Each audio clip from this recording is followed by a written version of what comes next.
All right, cool. So yeah, we long started, bro. You're making us nervous, by When is this that? I feel I'm done with switch off. Yeah, Zonje. Carry on with the conversation that you were. Yeah, yo, guys, since people don't want to do intros, hi, I'm Zeus. I'm an artist manager. I create events. I'm here with some great people in South Africa. They're cooking, they represent big artists, and they help talent grow. And many, many other things. I'm just putting out my perspective. Today is just a chat to get insight on what the game is or what our perspective of the game is. And they were just discussing like some business. I don't know if they're going to put it on there. Wireless. But yeah, man, just perspective of the game, what's going on, what are the difficulties we're facing, and what are we doing to overcome some of the challenges we face, you know? Because this is just an information situation, so let's gather information. That's dope. Right? You better get it through. Now you're the head host. I think we found our host, man. So he's making me like host right now. So Tlee, are you managing managers now? When we friends of managers. We friends of managers. Wait, don't make me speak. I think let's just maybe do a low round table of just introducing ourselves. Yeah, for sure. No, I'll just say, yo, I'm Thuthu. Help on Bisekele. This is. So, yeah. Auntie B, you want to kick it off? I'm an Auntie B because who's been saying Auntie B? Yeah. Am I talking into camera? No, I don't have to. Okay. No. Yeah. But I'm Bianca. I used to manage Vicky. I'm still in the game apparently. And yeah, I don't know what else to say. Okay, she doesn't want to say, but let me tell you, Auntie B is playing a very serious part in culture. Yeah. She helps our artists go on new corporate shows. She facilitates brand stuff. She like does so much for the artists and other representatives or whatever the case is. And she's just shy to say it on camera. Yeah. Without her, we can't cook. That's just the reality of it. broke. We're broke. Because obviously we're running around in South Africa for content shows. I mean, when your brand is big enough or when it's developing, she comes to the picture and helps us like sustain our businesses. So big ups to Auntie B for creating budget for videos through the shows. Very dope. Yeah. Yeah, but thank you. Yeah. Now I'm Ayanda, talent manager as well. Curate events. Just recently founded a record label, and but to explore what the independent journey is going to be like for us. For sure. He ain't chatting who he's representing. Yeah, he just asks like, Y'all know why, Rev.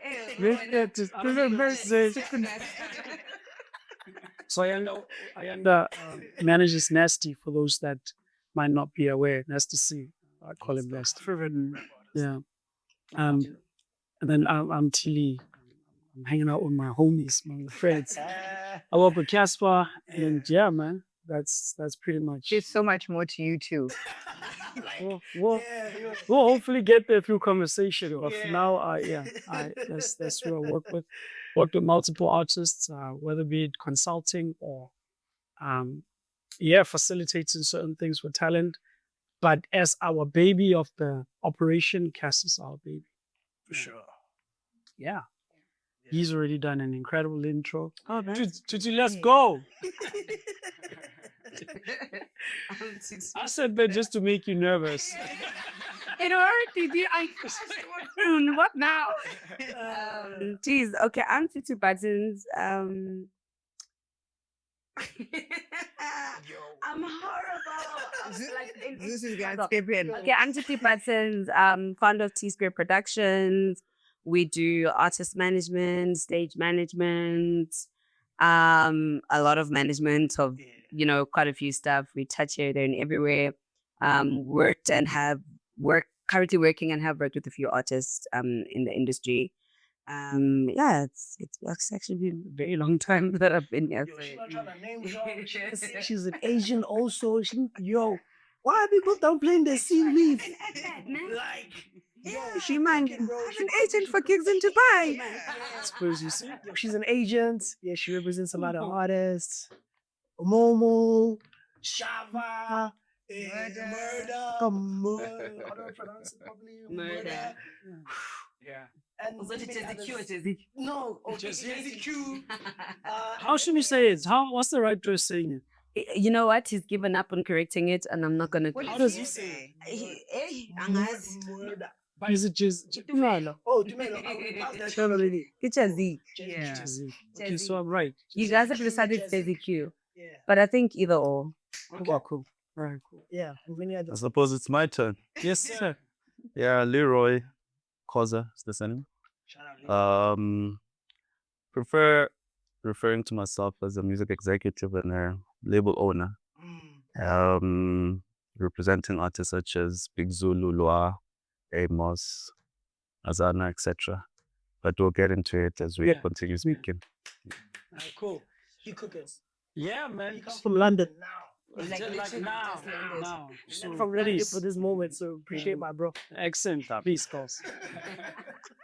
So from my side, I won't say first of all, we've been talking. So I do want to kick off by thanking y'all for pulling through.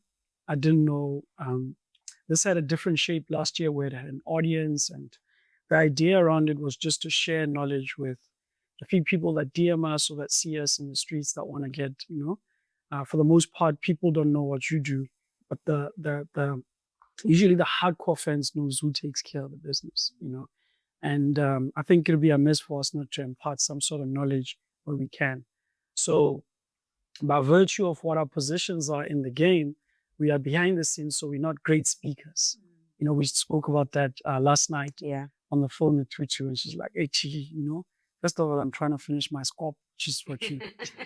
Secondly, these things of speaking in front of camera are not what I do. So, which is, we spoke about it with Ayanda about 2 years ago, by having conversations, just sharing knowledge, So this is going to be, there's no media personality in here. It's just a conversation that we're going to have.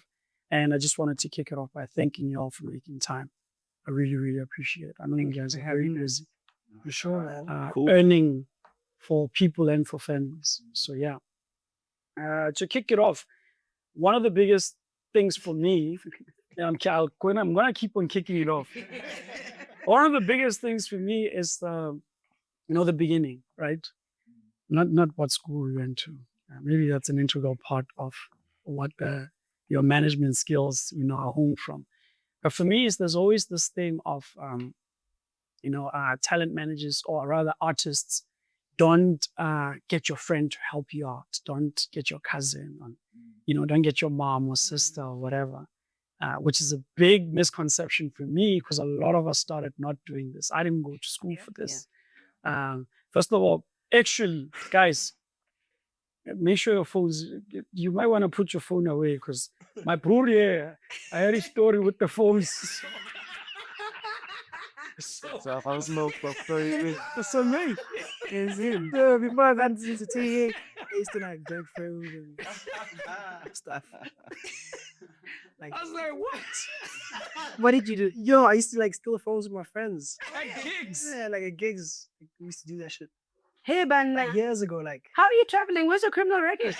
No, it's not criminal records. So obviously, like, yo, coming up, we're in the game. Okay, not in the game yet, but we like, our eyes are so like into this music thing. We want to be at the venues. There's no budget to support anything we're doing, but we want to be there.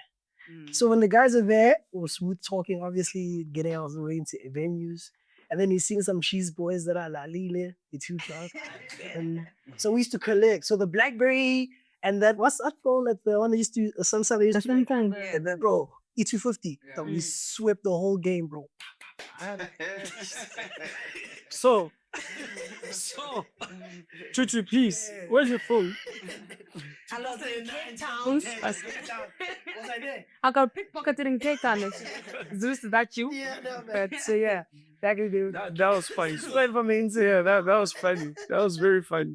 So I wanted to speak on that to say a lot of us didn't start off, or rather didn't go to management schools. We just got in this thing because you had some sort of accountability. You started helping someone, and then it's like, oh, okay, there's actually a lane for this. I can feed my family with X and help them, and it becomes a passion thing, and then you end up doing it very professionally, and Yeah. if you're fortunate enough, you end up corporatizing and getting to a level where it's actually a business. So I want to tap on that. Like, how do we get here? Not even like to this table, rather. Like, how did you end up in the game, Leroy? Like how did you? Well, look, with me, my journey started in corporate. So I think that gave me quite a competitive edge, if I may put it that way, particularly from understanding management from a corporate point of view and really for what it really stands for and what it represents. I mean, rightfully so, you're saying that a lot of us get into the business, or a lot of people rather get into the business because out of pure passion, or you know a friend that's a rapper and you're like, yo, I believe in your craft, let's do something. And you kind of try to figure it out, but you know, you go through a lot of mistakes because you don't understand, you know, what brand building is, what putting together a structure is, etc., etc. So I suppose my advantage is, you know, from school. So I went to school, graduated in marketing, communications, etc. So that helped a lot as well. Then moved on into corporate within the field of marketing and brand management, and that helped a lot. So transition from corporate into the music space was not much of a challenge. If anything, I saw an opportunity because I realized that a lot of people in there are just really doing it from a creative point of view and not from a business point of view. And you know my journey, you know, it started off with my friend, one of my best friends, Questa. And actually he was the guy that convinced me to leave corporate and like, yo man, I believe in you, let's do this together. I was like, ah, cool. But when I got into it, I was like, damn man, why are we signing 80/20s? What's going on? We're doing all the work, we're putting in the labor, the money, and these are the deals. And at that time, I partnered with Nota. I mean, we all know Nota. Like, Leroy, this is how the business works. I'm like, this is bullshit. How do we take all the risk and get nothing out of this, you know? Doesn't make sense. So that was one of my red flags coming into the game. I'm like, nah, man, there's something wrong here. 20 to the artist. All right. Say that again? 20 to the artist. Or I'm not was sure. it 80 to the artist? The 80. Yeah, I mean, look, I tell you, when we got in the business, it was still physical sales, right? Yeah. It was So the labels. This is what label. talent. Yeah, turn it to the talent. What you guys have now? You guys, we had to do a lot of groundwork, man. But besides us, I mean, I think I put a lot of the development to technological advancement. You know, I think most of where we find ourselves today is the advancement that we've been privileged enough to grow into. And that's really what brought proper shift in our industry. Because when we got in, as I said, it was still physical. You know, so it was really tough for us to, you know, to do it outside of the imagine- system, yeah. Here's the thing, right? And funny enough, I'm speaking at some old mutual creatives thing the next week. And it's like, why is it that most artists die broke and blah, blah, blah, and blah, blah, blah. And really, when you do your due diligence and you realize that for the most part of it, it's easy to point out at the misbehavior and the lack of discipline, blah, blah, blah, blah, blah. But the deals were just stacked against creatives in the past, you know? So imagine getting into a meeting, you know, you're sitting in a boardroom. I don't want to name drop these major labels, you know, and you have zero bargaining power, you know? One, they own the means of production, right? We like it today that we can put together studio equipment in our back room and record and get the music out. Back then, we didn't have that. Yeah. You know what I mean? You had to go to them to create commercially viable music, you know, because everything was hardware. Yeah. You know, they had the big facilities that cost multi-millions. In Twana Sekas, they didn't have that money. Yeah. So you don't have the means to make the music. You're getting into that negotiation. Secondly, you don't have the means to distribute that music because they have the licenses with music are reliable, look and listen, etc. So you can get your music anywhere. Yeah. Where's your bargaining power? Lastly, you don't even have the means to promote your music because we didn't have markets. Back then, I mean, when I got into the space, Facebook was new. You know what I mean? We had not built the audiences and the communities that we have today. So with what social media has done, it has been one of the greatest blessings that have come to our industry because now we could build communities and be able to communicate directly with our fans. Who said it? Yeah. And back then we relied on radio, TV, and those relationships with those major guys. So you get into a meeting, no means of production, no means of distribution, no means of promotion and marketing, zero bargaining power. Of course, you're going to accept a 5% deal, which is where those deals started. Yeah. 5%, I'm telling you. And then they'll put you on a sliding scale. If you sell X amount, we'll Yeah, take it up to 7%. The crazy thing is they still presenting those right now. What? Yeah, they still presenting those right now. Of course. Yeah, bro. Yeah. There's a lot of, and this is part of why this is so important. 100%. I really hope. I'm confused, bro. No, I really hope that whoever's gonna watch this, I really hope they pick the nuggets from the actual information versus the cool stories, because those are nice, right? But there's actual things that people here went through that the next person doesn't have to go through. Even Zeus right now, what he's talking about in 5 years' time, it'll be like, you signed what? You did what? Right? Because things will be so much more further from an information perspective. So that is still being presented. 100%. And the point I was trying to make is that there's people that don't know that they don't have to do that right. Yeah. But you're desperate also. You're trying to get in, you don't have the funds to do certain things. It's just an easy, and that's why some of us did it too. And they said to launch you, we're gonna spend 1.5 million. You're like, And it really doesn't happen. Like, I think of the things you guys used to do, selling CDs out the boot, Yeah. That's why. doing pop-ups to get your stuff out. Like, you had to be what really also creative, helped- but you're also putting your money into it. We would have never had a culture of mixtapes. Yeah. Had it not been for the barriers of entry Yeah. in our industry. So that whole phenomenon came because if you can't get that recording, you can't distribute. So you have to sell off the boot of your car. And it really bred this whole concept of, yo, man, I sold 1 million copies out of the boot of my car, mixtape, XYZ. It was really a necessity. We had to do it. It was That plaque was important. that tag was important and a key to get your music out there. And, a lot of things remain the same. It's just the format and how they presented and how things are done today. But even back then, you had to go out, hustle in the streets, sell a few copies. And that's when the labels will come and say, hey, we saw you sold X amount. Let's talk. It's like now starting a Twitter account and trending and having a couple of challenges. And they're like, hey, now let's talk. Yeah. Because majors today don't want to develop artists anymore.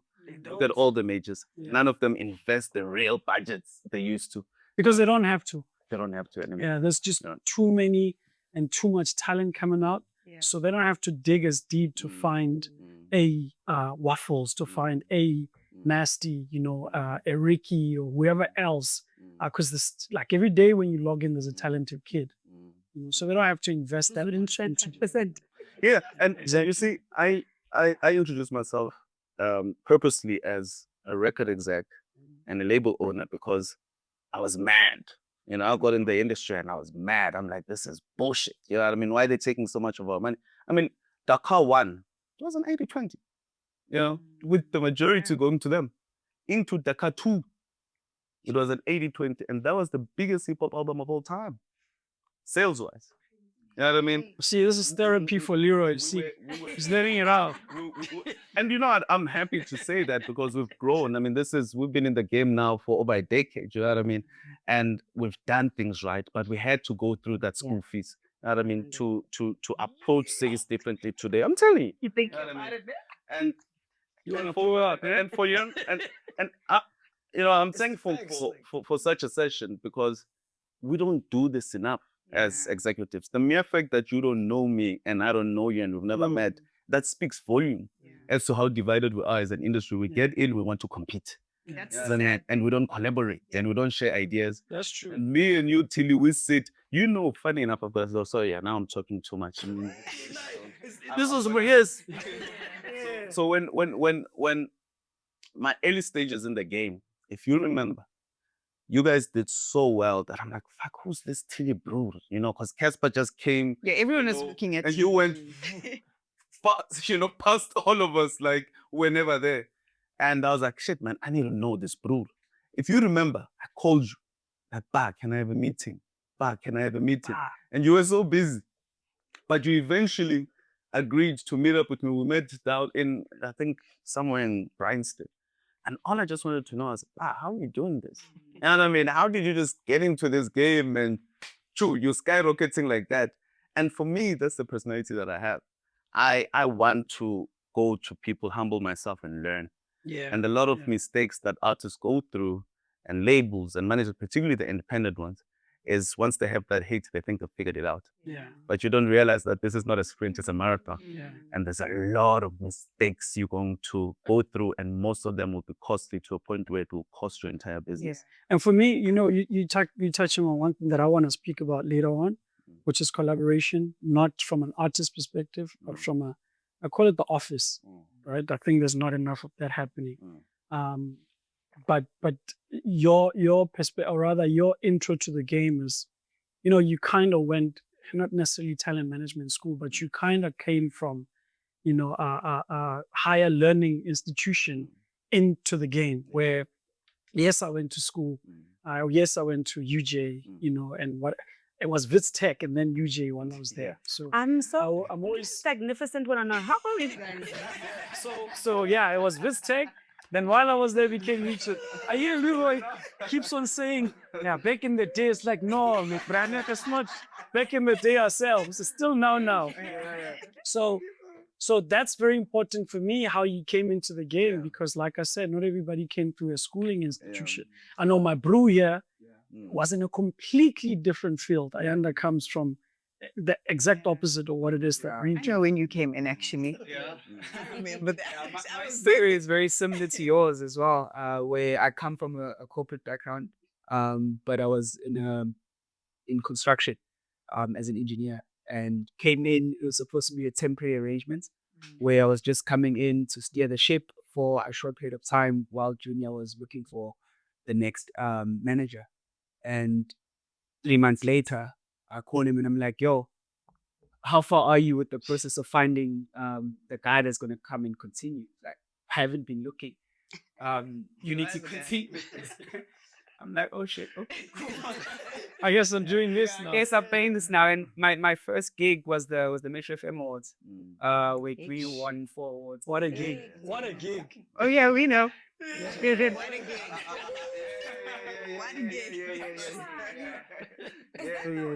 the one. That's the night. Makata said, wait. But let me tell you something about that night. That was forget about radio, social media. I kind of looking back, he was up to no good from before he went onto stage, because his energy backstage, he was different. Kanti, he knew he was plotting to tell them. Like, oh yeah. And But the yo. thing is, as soon as I saw that, because I wasn't in the game yet, I saw that interview, or it was an interview or the stage. I saw the extensive when he's like, "You don't need a radio." Yeah. Immediately in my head, before we even entered, before I represented any artist, I was That's like, the one. I bet I'm off radio. I'm on another mission. No, he So that's how powerful. He did that statement. That he was cooking. Yeah. He called me before we went up on stage. He's like, Oh yeah. I'm letting you know. Also, you head office knew about it. I got you. Go for it. But you're out there like tapping his statements. Go. See, the perspectives are so different. You won 4 awards that night. You are dealing with media, totally saying, "What the hell's going I on?" won nothing with the biggest song in the country at that time. Genius. You won. You weren't even cheated. You actually won. Just saying, I don't want him. So that was so you coming to winnings. That was my introduction. So I come into an artist that's already on a up and up, and had to find my feet, had to humble myself. I remember Tlee gave me a call. I don't know if you remember that call that you gave me. I think I was in the game for about 2-3 months, and then you're like, "Yo, I'm Tlee. I've been helping Junior with his bookings. If you need any advice, give me a ring. Anything. If you just want to have a conversation, I'm here." And then when I closed the phone, I ain't some from Durban, and I told them, "Boy, be careful, because I didn't know." I'm like, "Nah, I'm not calling this guy. I figured out on my own." And bobbed my head a couple of times over the years, and only last year or 2 years ago, we actually started working together when we did African Throne. And when we did that and how successful that tour was, I was like, if I had called Tlee and said, give me some advice, help me build, I think we would have done African Throne maybe in 2018. So the power of collaboration is extremely important. That's crazy, bro. Because that call came from, I remember because it came from a conversation with Cass. So Cass is a real, he really loves nasty. Like I'm not talking like, I'm talking that that Ricky, like, where he wants to protect, especially because he's young. It's like, yo, when that situation happens, like, yo, what can we do to help? I can't reach out because like it's gonna seem as if now I want him. And I was like, no, let me call the manager to say, yo, the doors are open. And the one thing that we didn't want was to manage another artist because I can't. It's a baby. Like having an artist, like having kids. You got like 10 kids. So I was like, no, you got like 34. I mean, Yes, as a matter of fact, when you have a daycare and multiple artists, how you do it. But sure, finish. So that came from that conversation. It's like, yo, man, and I'm a huge fan of Nasty, but he's very reserved. So even when we're with this previous management, we assisted with bookings, right? When the new situations came, I think I can say the label, Mabala, right? Where it's like, yo, we want to move with you to Mabala to assist with management.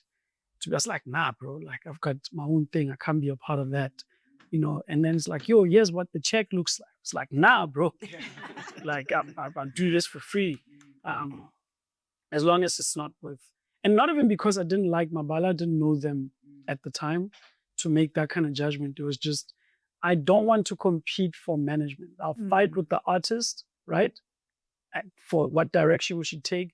But I'm not fighting with Nasty about what he should do and Ayanda as well. So it's just decide who you want to work and work with. That's where I came from. It wasn't even about the money. I mean, how we could have used some of that money that Julia said on camera. So, but that's where that came from. So it's like, yo, let me reach out and see if the homies, I know they're trying to figure out the situation, and I was told that you're the new guy. So let me speak to you. I didn't even know you're the brother at the time. Let me speak to you, see, yo, man, if you need anything, this is what we went through. And in the meantime, we can position things like these. And, sometimes you immediately need to shoot like a music video, but you don't want to be in debt with anybody. And so that's where we came from. There's a couple of artists whose music videos we shot. And we didn't even get the money back. Not because we have money, but it's like, if you come in the game, you need an aid, right? Do you want to be the hot ones you wish you had? That's always been our thing. So it's just to reach out to say, yo, if you need anything, we're here. God willing, we'll do great things together in future, but it's not to tie you into anything.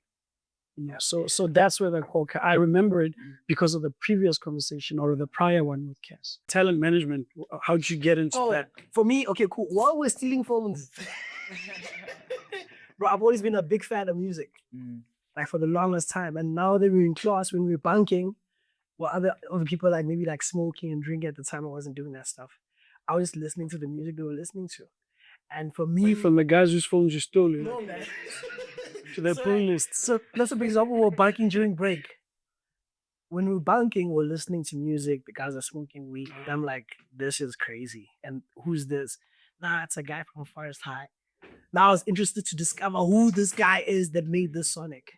And that consistent interest in wanting to find the people, I started finding talents that are closer to me, that I didn't want to represent, but I was just always like, I think if you do this on Facebook, or if you do a PC like this, maybe it will grow. And me consistently coaching just artists that are around my vicinity was kind of enhancing my skill on becoming an artist manager, whatever the case is, consistently. To the point where, eventually just started representing talents, and the chess moves were orchestrating, kind of put them in good positions at a strong business scale. So was that deliberate though in the beginning, or did you not even know that you are? I didn't even think I was gonna be in the music industry for real, because my mom was like, nah, go to school. Now I'm failing dismally at school, and at the same time I just want to do music. I'm banking, bro. With Steve. I did not think at some point in time I will be in the music industry, but I did know that I want to be curating events, just be in the space, but as a full-time thing, because it's not something that's sustainable at all. Until eventually, one time I went to some show. Hey, at that show, I realized, no, I actually need to do this thing like full-time. What was that show? It was one of the balcony mixes. I was busy with my friends outside. I go. Fucking mix now. Let's leave it at then. Is it In gardens. literally gardens? Gardens. So mina ngiyasebenza nge-stage mina ngithole like It was like everybody was working. Yeah, it was what I think it was a lady garden. And I wasn't on any like crazy missions. Okay, no, we did sneak a lot of people in. I'm not gonna lie to you. That used to be reparations. Yes, Yeah. we got inside, and when we were inside, bro, I saw like the craziest like groove experience ever, and I was like, "Dude, I need to create more of this. Like, I need to." So, and at the time, I was playing Robin Hood. I'm like, "These guys are already up, bro. Let's just like jack these niggas and then develop new niggas." And that was the game. That's dope. So your hustle led you to Yeah, To your kinda passion. shit, yeah, fully. And that's then- dope. I know you're crazy with maths too. yeah, No, you know how you're obsessed with it. Even I don't know if you're aware or not, because you said something on the interview with George, and you had to fix the number. yeah. That's an obsession. I was like, It is, okay, it is. it yeah. That's the only subject I passed in school. Maths. Yeah, the maths, but everything else was like bad. Mm. LO. Yeah, no, obviously, bro. I'm not trying to read. I'm not trying to write. I'm just. But you're passing in life, bro. Like, For sure, yeah. for sure. Yeah. The obsession in content got me like to like elevate a lot of things a lot quicker. So yeah, so that's what happened. Was Waffles the? I wouldn't say Waffle. Was Waffles your first artist? No, I would say Chopper. So for those who don't, Okay, cool. To those that don't know, I'll say 031 Chopper was my first artist, but he's like a homie more than a talent I represent. And then I was an agent for almost everybody. I was always trying to get bookings for everybody. you got bookings for us. Yes.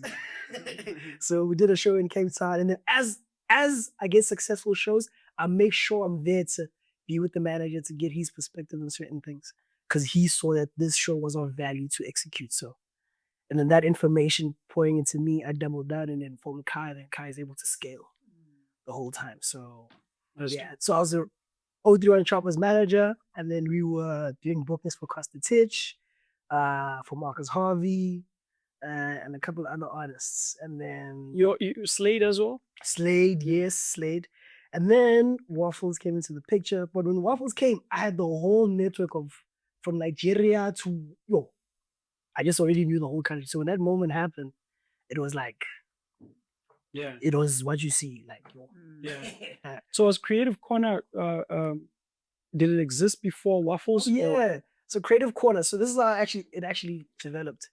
We were already at the parties, curating the shows, like doing like new wave stuff, and we were feeling like traditional media isn't paying attention to what we're doing, and I feel like we were doing well. Yeah. And then when the interview came out and said you don't need radio, you don't need TV, we were like, it was just like a Creative STEM Corner is the platform that has to dictate what culture should be feeling or looking like.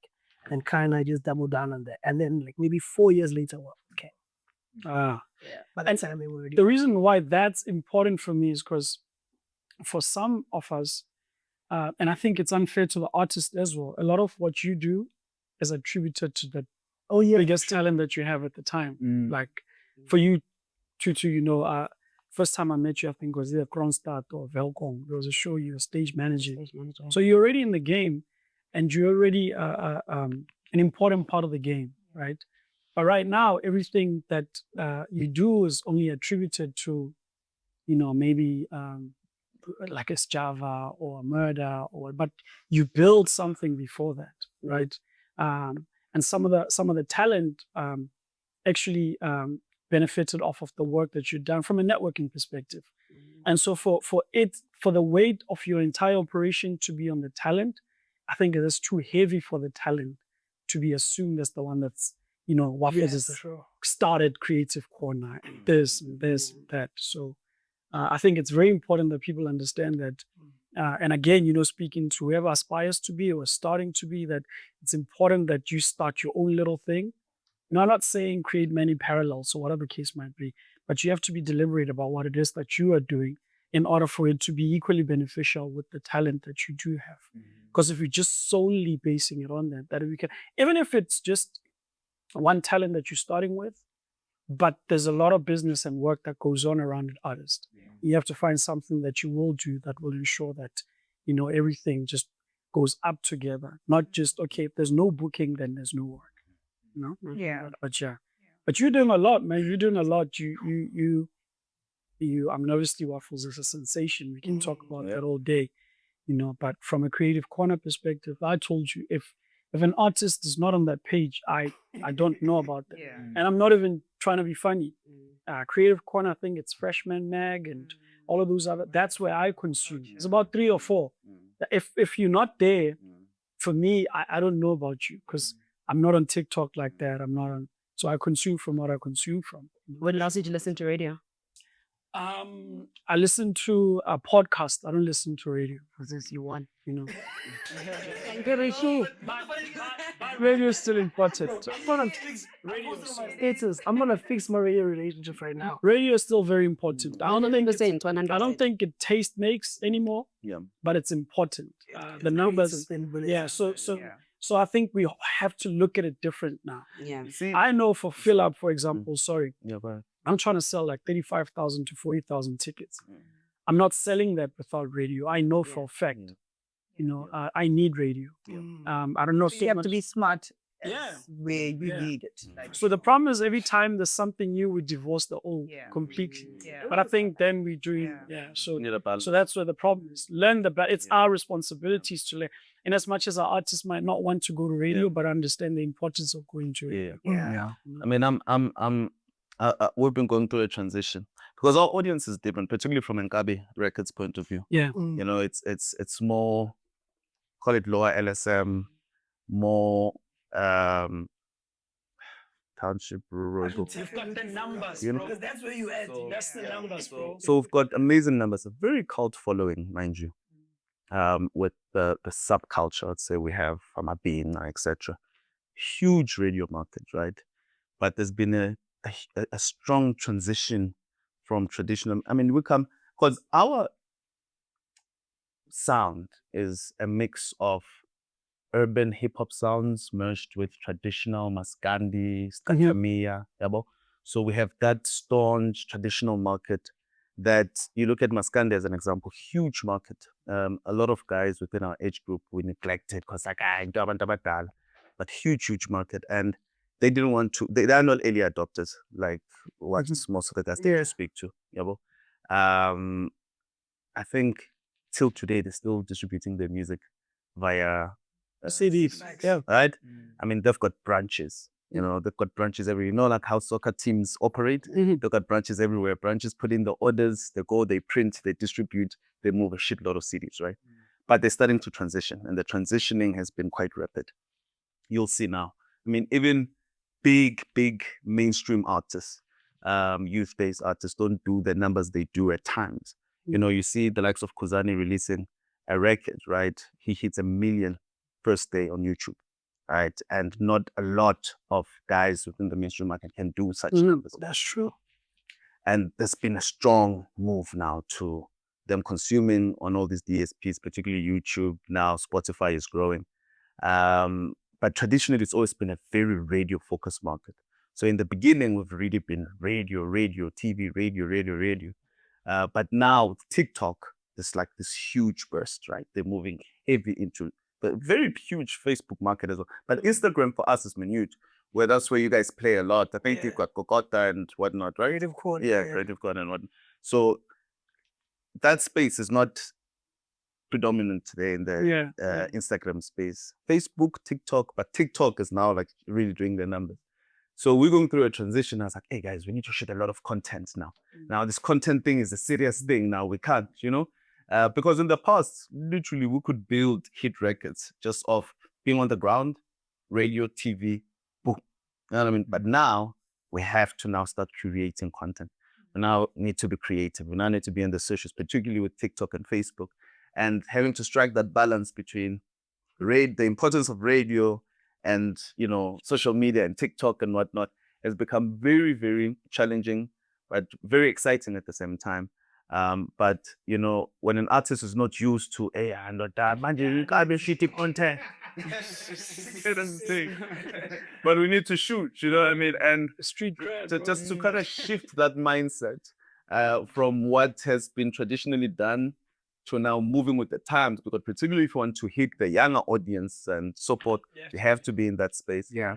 So it's been quite an interesting journey and just really finding that balance. But that balance is very, very important. To us, radio still plays a huge. A question quickly, sorry, I'm cutting it. No, it's so good. Yo, Yeah. when you guys are about to drop, how's you guys actually like, how do you structure the radio, I would say, interviews or like, The radio run. how do you structure the radio run? Because me, I was like, okay, we're about to drop, I'm about to shoot this piece of content. I'm gonna make sure that there's like a good play that's coming very soon, like an X Fest or like a fill up to make sure that once this music catches momentum, I catch a moment at this show of that skills and some other things, and then I'll double down on the interview. So that rollout kind of creates a consistent trajectory. But you're correct in saying that, Doc, nobody catches like 1 million in a day. It is that growth. So what the hell is going on? Look, I mean, I think different strokes for different folk, right? And strategy differs from each and every single project or single that you have. You'll never approach it the same way. But, you know, the same way you obsessed about analytics, you know, more on a content and social media point of view, so are we. I mean, radio monitor for me is just very critical. You know, I synced on that thing, like, you know, what's going on. And really just understanding our audience. So we know that, and we've built an in-house system. So I don't outsource PR, radio and whatnot. I've built that in because I understand the importance of it. So, you know, when we plan and we strategize, it's really a core component in our strategy. And we understand that, okay, cool, KZN is our primary audience. So when we release, we know Radio Tour, Khoza FM, Vibe FM, Gagasi FM, we hit that first. I mean, because for us, we understand what our core audience is, we hit it hard, and then everything else just trickles down. It becomes like a, you know, like you throw a stone in water, it builds that ripple effect. And we build from that. Even when we do our promotions and stuff, we center everything in KZN and then progressively move it out of KZN. But we want to hit that because it's home first, and we know that's our core audience and they love our music the most, and then everyone else follows. And then from there, then we'll, you know, go to the second most important market, which is Mpumalanga for us. And from there, come Johannesburg, which is third, then Polokwane, Eastern Cape. So kind of, you have a nice trajectory based on scale of importance. And then we hit it in that sort of direction. That's dope. So it's understanding because it's a little more expensive with the traditional way. Because you have to physically be there and you have to, you know, travel and all of that. So I think it's more understanding the audience is very critical versus understanding the opportunities, right? Because with the new one, you have to understand what opportunities are coming so you can place within that. But the traditional way requires you to understand the core audience to feed them as much as possible. So men, you need to collaborate. Let's do that, bro. So when I double down on this, double down. And then like, cool, man. Like for sure. But again, going back to my core strategy, she's in my calendar already there on like 4 placements. Because she curates or is involved in those type of shows and actually scale the talents as business. But that is why going back to collaboration is so important. You know, is us being able to work with each other, share, putting each other on, which I don't think happens enough. You're sort of looked at B as you sort of intruding if you try to even reach out. So you're absolutely right. You're absolutely right. And I think that then also feeds down into the artists, you know, unfortunately. And for me, that's one of the things that really need to change. We all should be helping each other, you know, like passing things on. If it doesn't work for you, pass it on.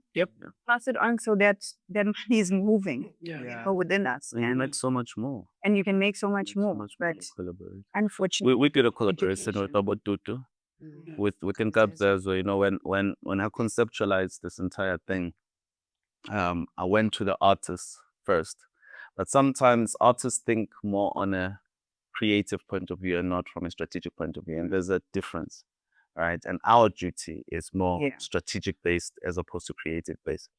I spend less time in studio, to be honest. I really just want to hear the final product. Bro, I've only sat through one studio session, the whole thing.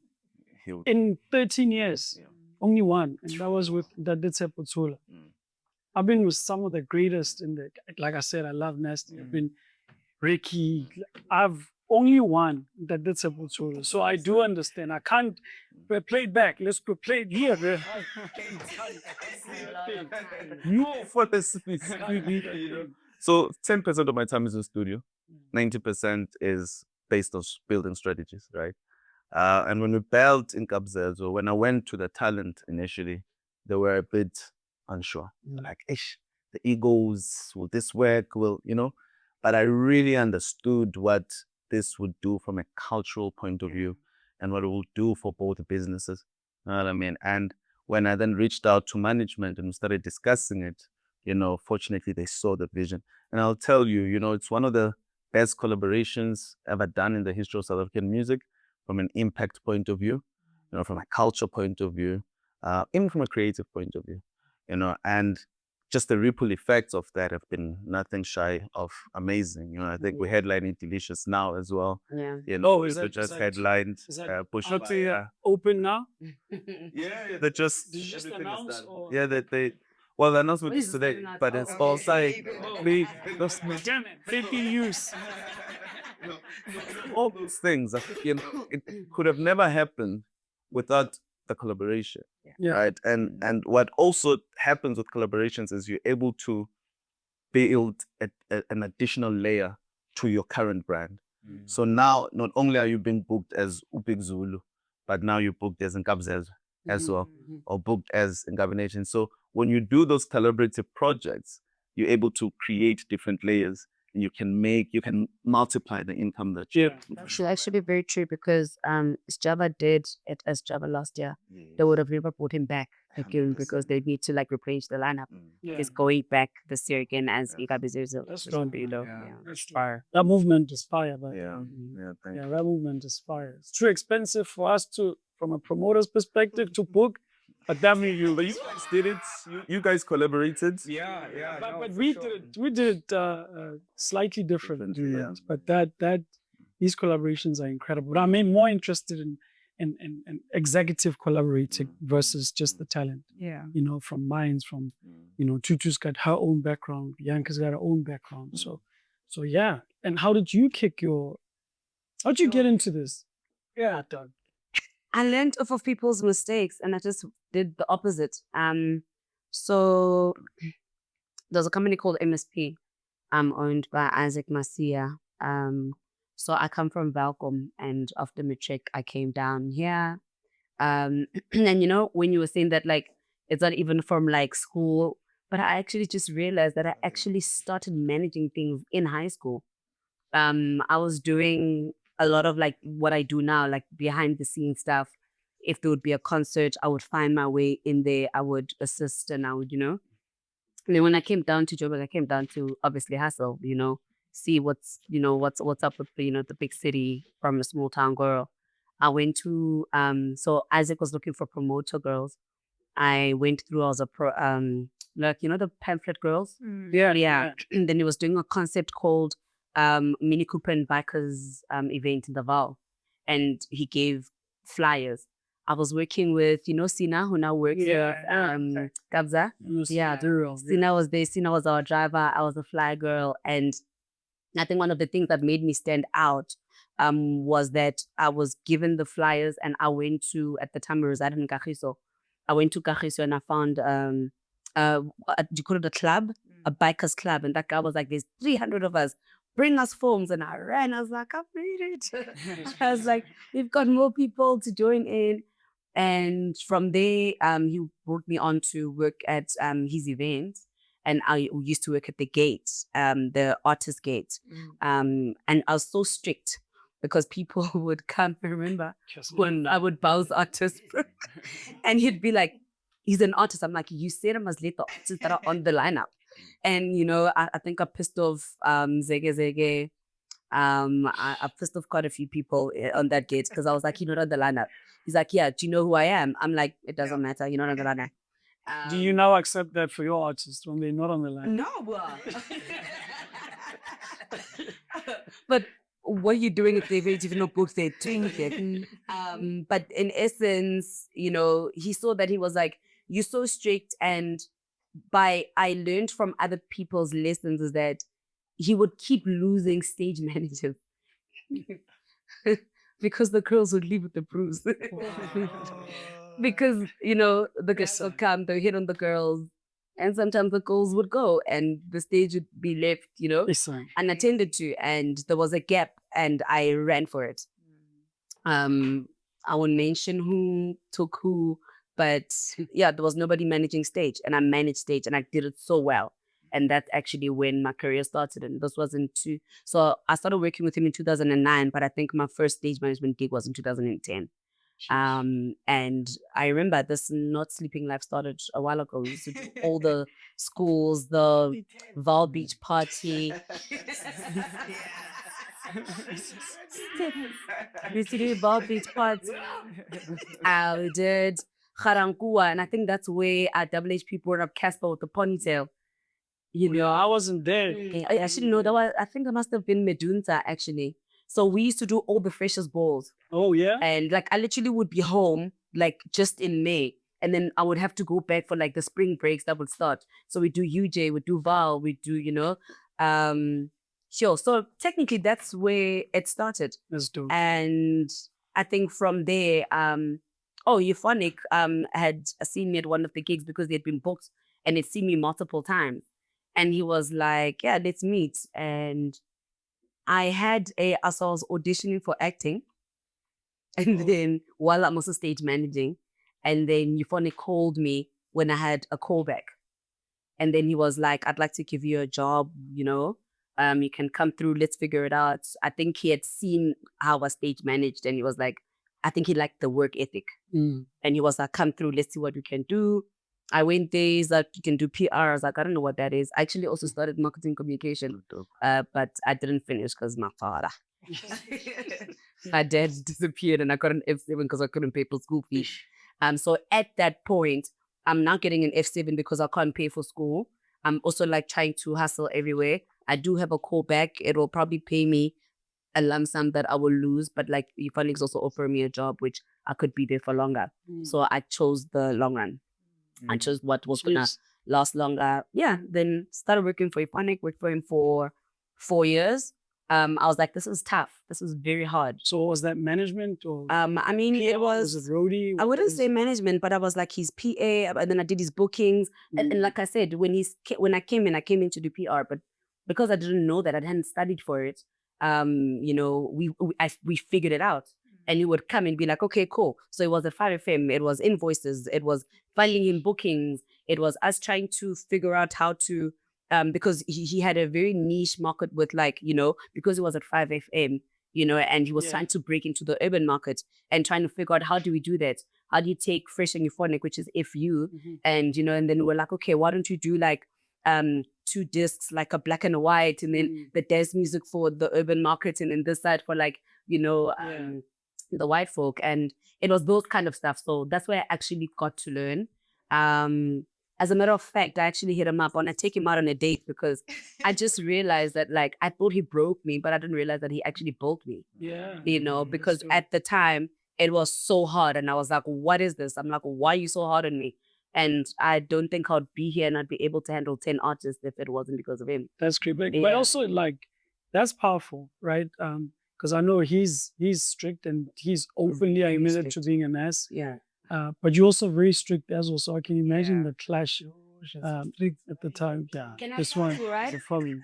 I didn't realize, and I think I'm realizing now that I mirrored him. The business decisions I did, when I left Euphonic, I think he had like 13 properties.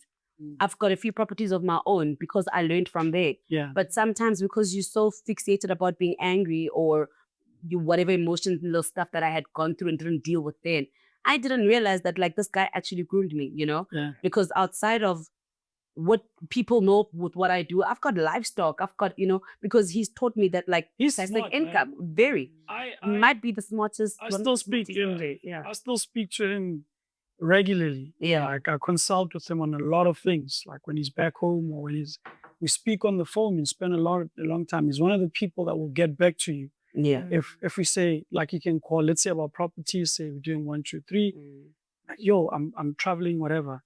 after a week, he'll hit you up and then say, yo, I thought about that thing. And so Yeah. I have massive respect for Yeah, no, 100. It took me a while. So the rebellious child is going back home now because I now realized that like Stu, I thought he broke me and he really didn't. I remember I left in 2015. And then I had no idea what I was gonna do. I left with no plan. I just ran away because I was like, this is a lot. I can't, you know. And then 2017, I started Tsquare Productions. So when I left Euphonica, I went back into stage managing full time. That's when I did Major League Gardens. Yeah. Would work with JJ. He would have gigs in the Welcome and the Kronstadt. It was that 16th December. Why that always packed you. Then it was like,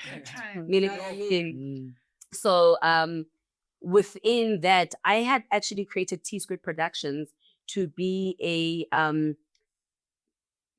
I don't know what I would call and categorize it, but the company was going to come and set up for you to be able to serve artists properly. I was not happy with each and every event that I worked at that like, I am the stage manager. I need to go also find your rider. I must also find you ice. You know, I had an argument because AKA was refusing to go on stage because he didn't have ice. I had to physically leave my job, go to the bar, fight with somebody, wait there while somebody else is playing, you know, and then you would have an artist coming and saying, I'm not performing right now, you know, it's too empty. And I remember Magol Nomuzi was like, what? He doesn't want to perform for this crowd. She jumped, she killed it. She's like, that's how you do it. You know, so those kind of stuff. So technically, let me not derail. Tsquare Production was then supposed to be the company that would cater to artists. And when you would come to the event, literally, I know that you're 15 minutes away. So I would have your rider ready. When you arrive, your spot is ready. Your rider is ready. Why are we acting like we didn't know you were coming? Why are artists arguing about riders that were signed off weeks before, you know? So that's what we're supposed to do. So I was like, I'm going to get furniture. I'm going to get fencing. I'm going to cater, you know, to the artist and make sure that when they arrive, and I was going to expand it to also VIP.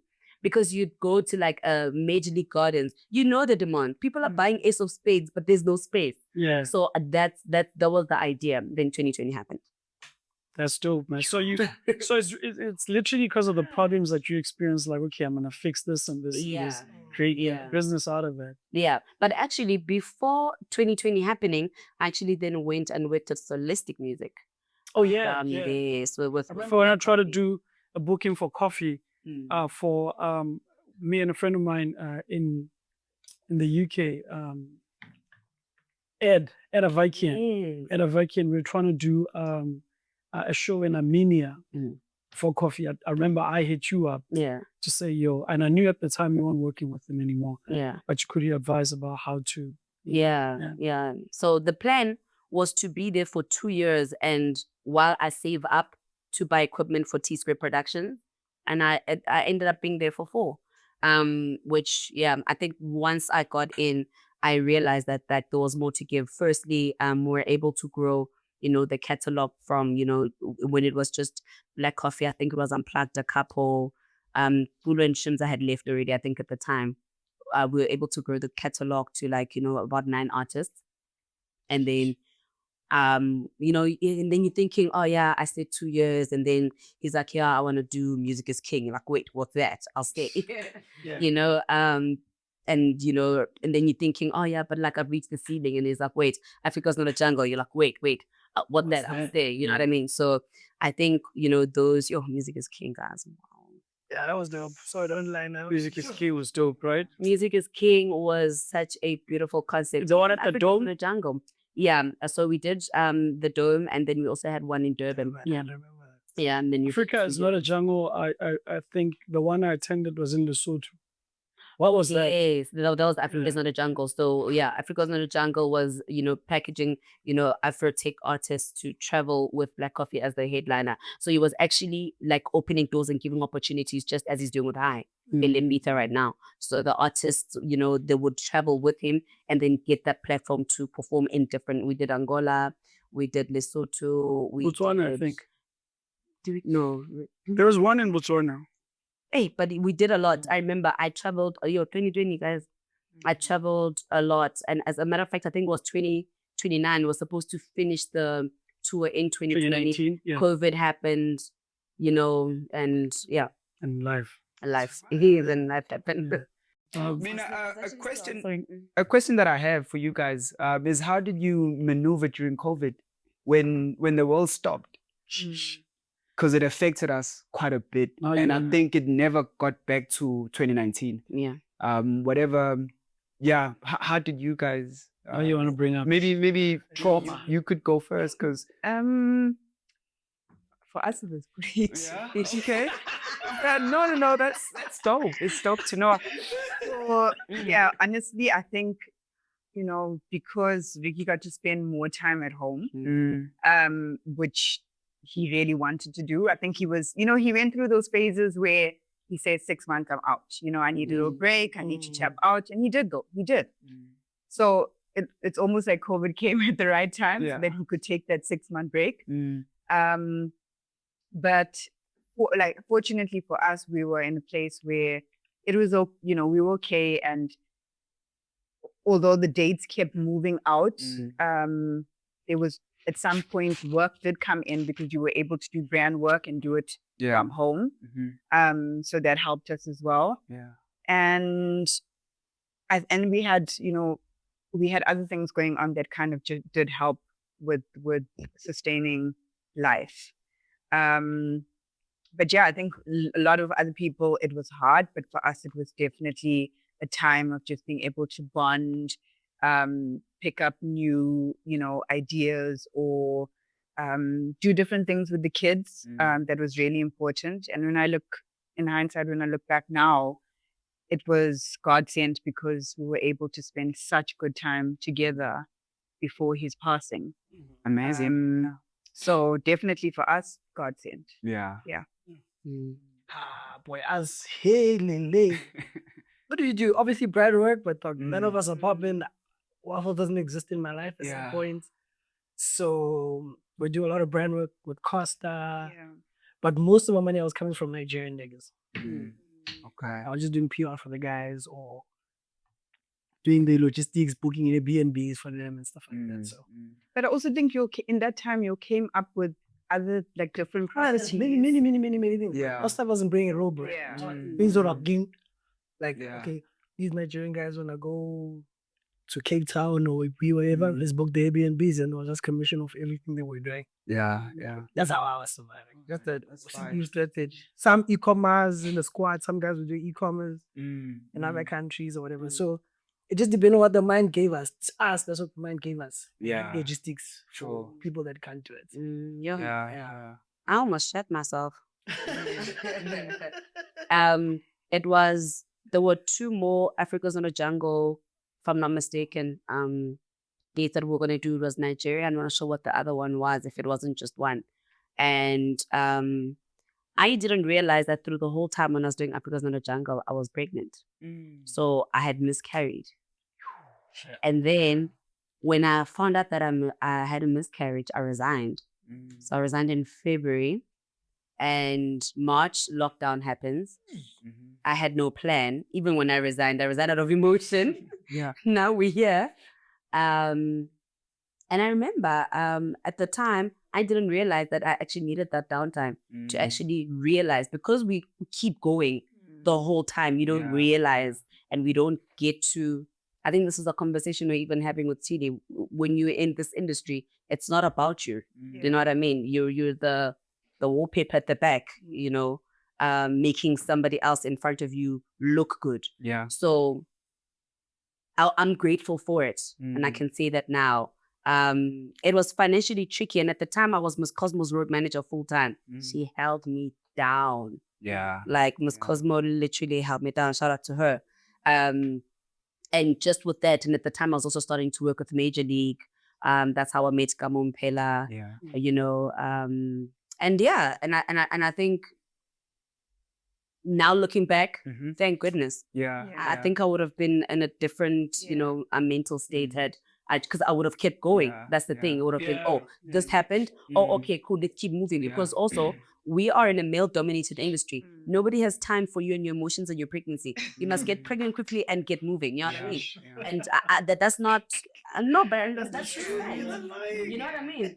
It's fact. Yeah, way to do You multitask. People keep moving. Yeah. Our industry is so cutthroat that I always tell my team, I'm like, you need to understand the reason I'm so pedantic about making sure that you answer the phone is because if you don't pick up that call and that call was somebody looking for an artist, they're looking for an artist. It's not all the time that they're going to be looking for your specific artist. So if you miss that call, you've missed a check. And they can call somebody else who's on it and it's going to be like, yo, what's up? Let's do it. Lock it in. Sure. By the time you call them back, it's gone. That's what our industry is. So there wasn't time for me to grieve and deal and be emotional and be a woman. Yeah. You identify as a man in this industry because you have to keep going. So that for me, it was a blessing in disguise that I didn't realize as hard as it might have been. Good time. I appreciate that time. I mean, I think huge growth for you. Even you. Like, No, 100. But Now crazy. We had an album release. Our first international release was during COVID. Zulumene with Some Power. So we had just came off of the success and high of Strings and Bling. And we landed the Def Jam deal and we're packing our bags. We were about to move I to the remember States. you guys supposed to buy. We hadn't left. We hadn't left. January, February. We're not taking gigs. No, because we want to just relax a bit. Yeah, we'll regroup. Because we're going to America. And then COVID happens. Cyril, and I think the worst part is that COVID, the lockdowns kept moving by 2 weeks. Another 2 weeks. If we had known that the year was going to shut down for a year, I think all of us would have made different decisions. So at the time, we thinking that, okay, it's opening in 2 weeks, so the project is still going to come out. Before we knew it, now we're getting the 2-month lockdown. So now we dead middle in the rollout. So now we're doing Zoom listening sessions with new A&R that we've never worked with before. We're having to... Junior did so many Zoom interviews with different partners, different people, PR, and it taught us a new way of doing things. What I'm grateful for, though, is first is the realization that you need to have multiple streams of income. You can't depend on your primary source. And then it taught me as a manager to start picking up the phone and going to look for work. Because when you're working with a successful artist, the phone is ringing so much that you don't have to think about creating a new business. You're just picking up the phone and you're converting the phone call into revenue. So that's what I definitely took away from COVID. Sure. Matt, you know, when you speak of the brand deals, B, and with that the Zoom situations and the album coming out, remember for us, Cass had his only child that he knows of. I'm joking. His only child during period. You know, so the significance of it is just how much the financial strain triples. Right. And now that it's public, I can speak about it. And then the kid was not well, and so now for us, the most important thing for me, or one of the important things for me, has always been that we need to at least sustain a 2-year period without earning a single cent. And by that means sustain is the life that we're living in, the business. Because I figure in 2 years, I must have figured something else. So we operated with the 2-year, even before COVID. Like, it was always a thing. Should anything go wrong today, 2 years will still be able to be how we are. So that, for me, fell within, I didn't even know that was going to happen, obviously, but that fell within that. So from a sustainability perspective, as far as finances and life, by grace, we're able to sustain that for that period. However, also the relationships are very important. So for me, if I sign with brand X today for my talent, once I've signed it, I come from a basketball background, so you don't celebrate at the corner dancing kwasa, whatever the latest dance is, like in football. They score in football, go to the corner. Basketball, you high five and go back to defense. So that's my personality. So as soon as I sign a check, I'm trying to get the contract to be re-signed. So the period, and we can speak about this. Let me see. So when we sign, the first 3 months are organic because the fans and everybody's excited that you are part of the brand. So that's when your artists can relax. Because just by virtue of them being partners with X brand, there's an excitement. And the brand sees value in the partnership because, hey, this guy signed this many engagements. It's very evident. Then the work comes, the latter part of the relationship, that's when the work comes. We work hard on the second half of our contract, and we do within the first few months. First few months, we are contract obliged. We go, we shoot, we post when we're supposed to. But the bridge, my company as Bridge comes in from an agency. The second part, that's outside of the contract. That's not what we get paid for. But that's to ensure that we get that contract re-signing. And that's significant because, and I can shout them out, Power Play held us down. We had been with them for a couple of years already, and they didn't shift anything. They, matter of fact, re-signed where a lot of our work was very physical. It required for us to go to a gig and to do that. Even though that was not going to happen, they still decided to re-sign us. We lost out on another brand deal because there were shenanigans on social media with a guy whose name I don't care to mention that created Stir Up. And unfortunately, our late friend, DJ Somebody, whoever knows who the person I'm talking about is, that created that situation. We lost out on the Samsung deal because of that.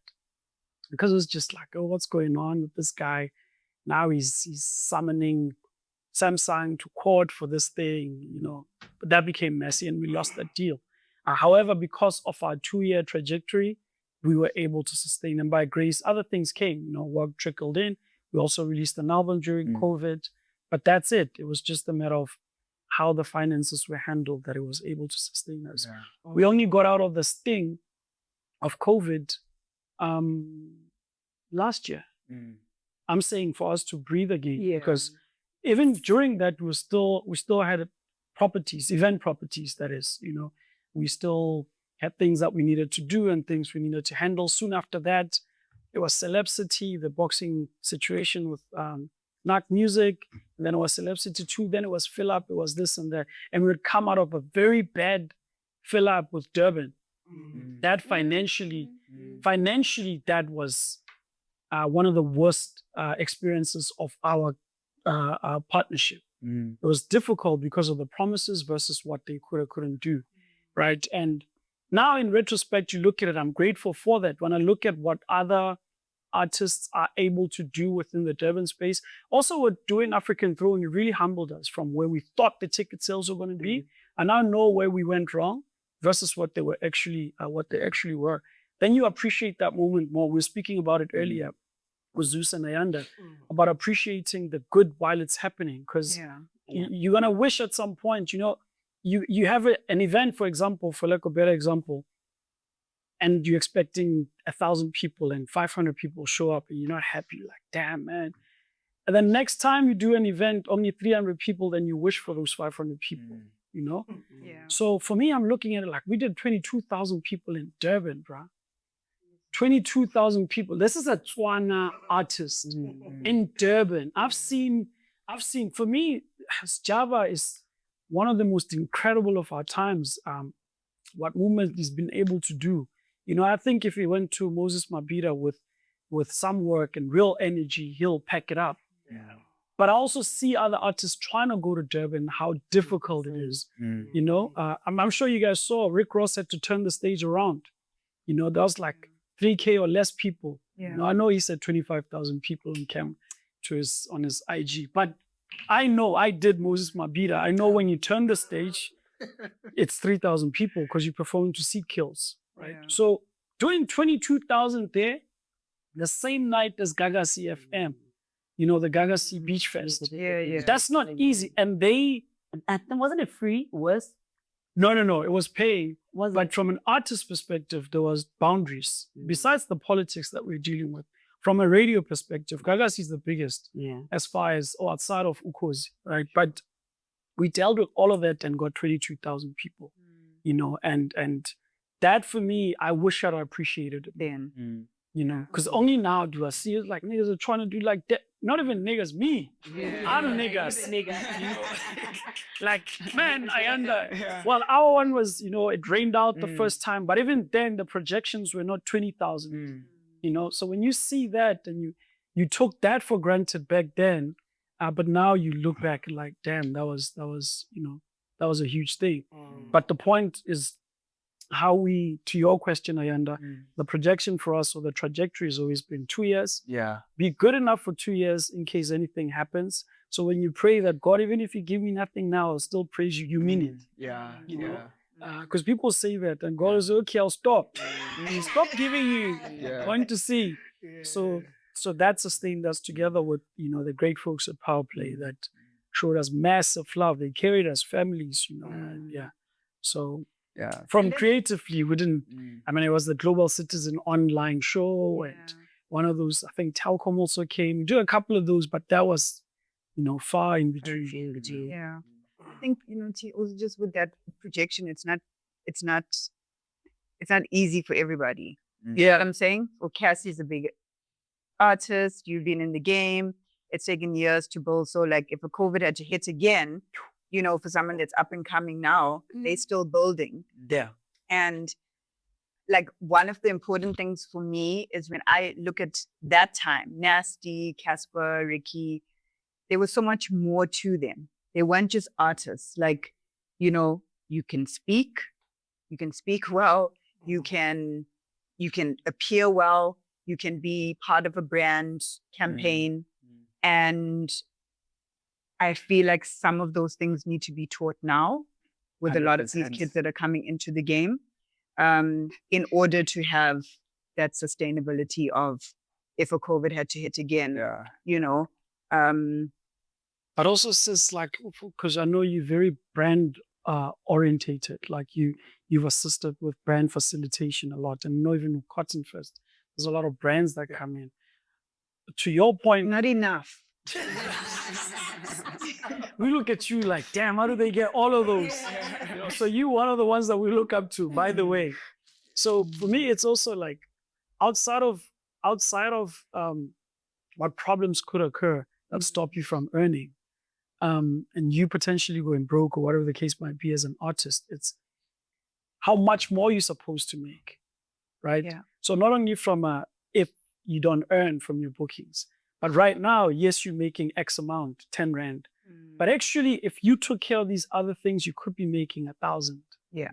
Right. So for me, it's like, it's very important to realize when we preach, like, be a good brand and a brand that corporates can work with. And that sounds like you're just being a teacher. That's just, you don't understand that we're keeping it real, but then you're keeping it real, low earning. Even though you're making more than your peers, it's like that back in school. I was a very naughty child in school. I don't even know my friends. Yeah, I was problems. So yeah, I was a problem. Damn it. So when you get 40% and your friends have gotten 20%, you like, I'm amazing. One I've passed. Zeus, your pass was like 30. What do you guys like? What is it now? It was 50 extra. No, it was 33 and it's hard. I'm saying for me it was 50. Okay. Yeah. Mine was already 30, but Tlee, you and I probably in the same time. That was 50. It was 33 and a third. No, I never. No, pass rate was 50. You just need to get just over. I was 50 when I was in school. So I remember subjects were 33 and a third to pass. Is it?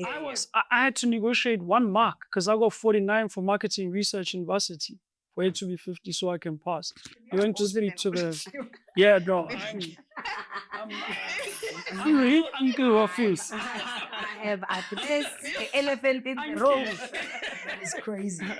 So you got like 40% and your friends got 20 and you were obviously ahead of the clique.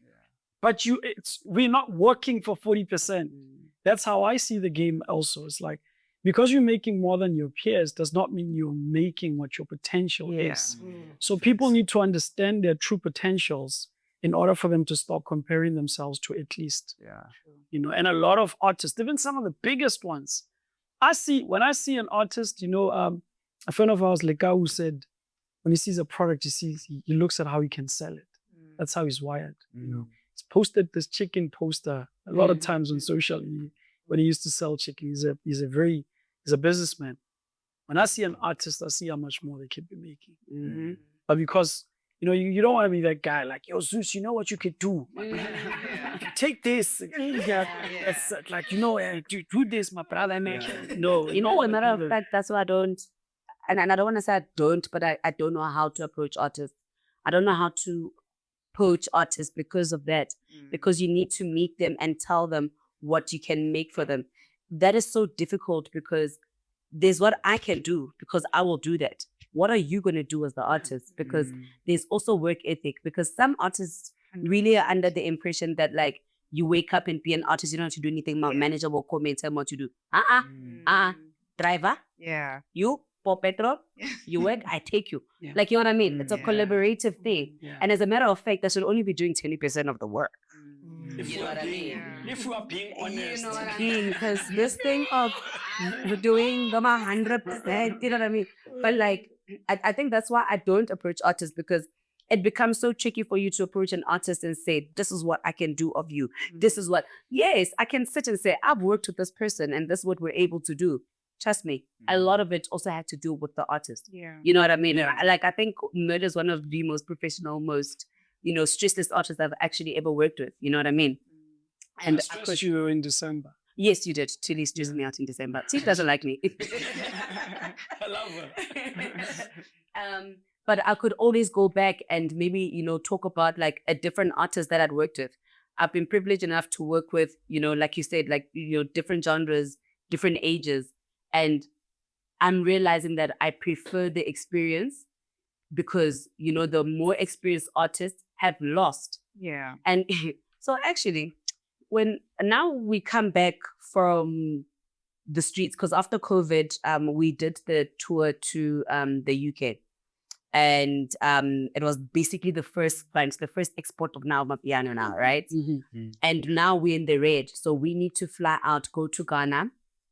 You guess you're gonna camp in Ghana for X amount of time. You with a team. You have to team, okay? It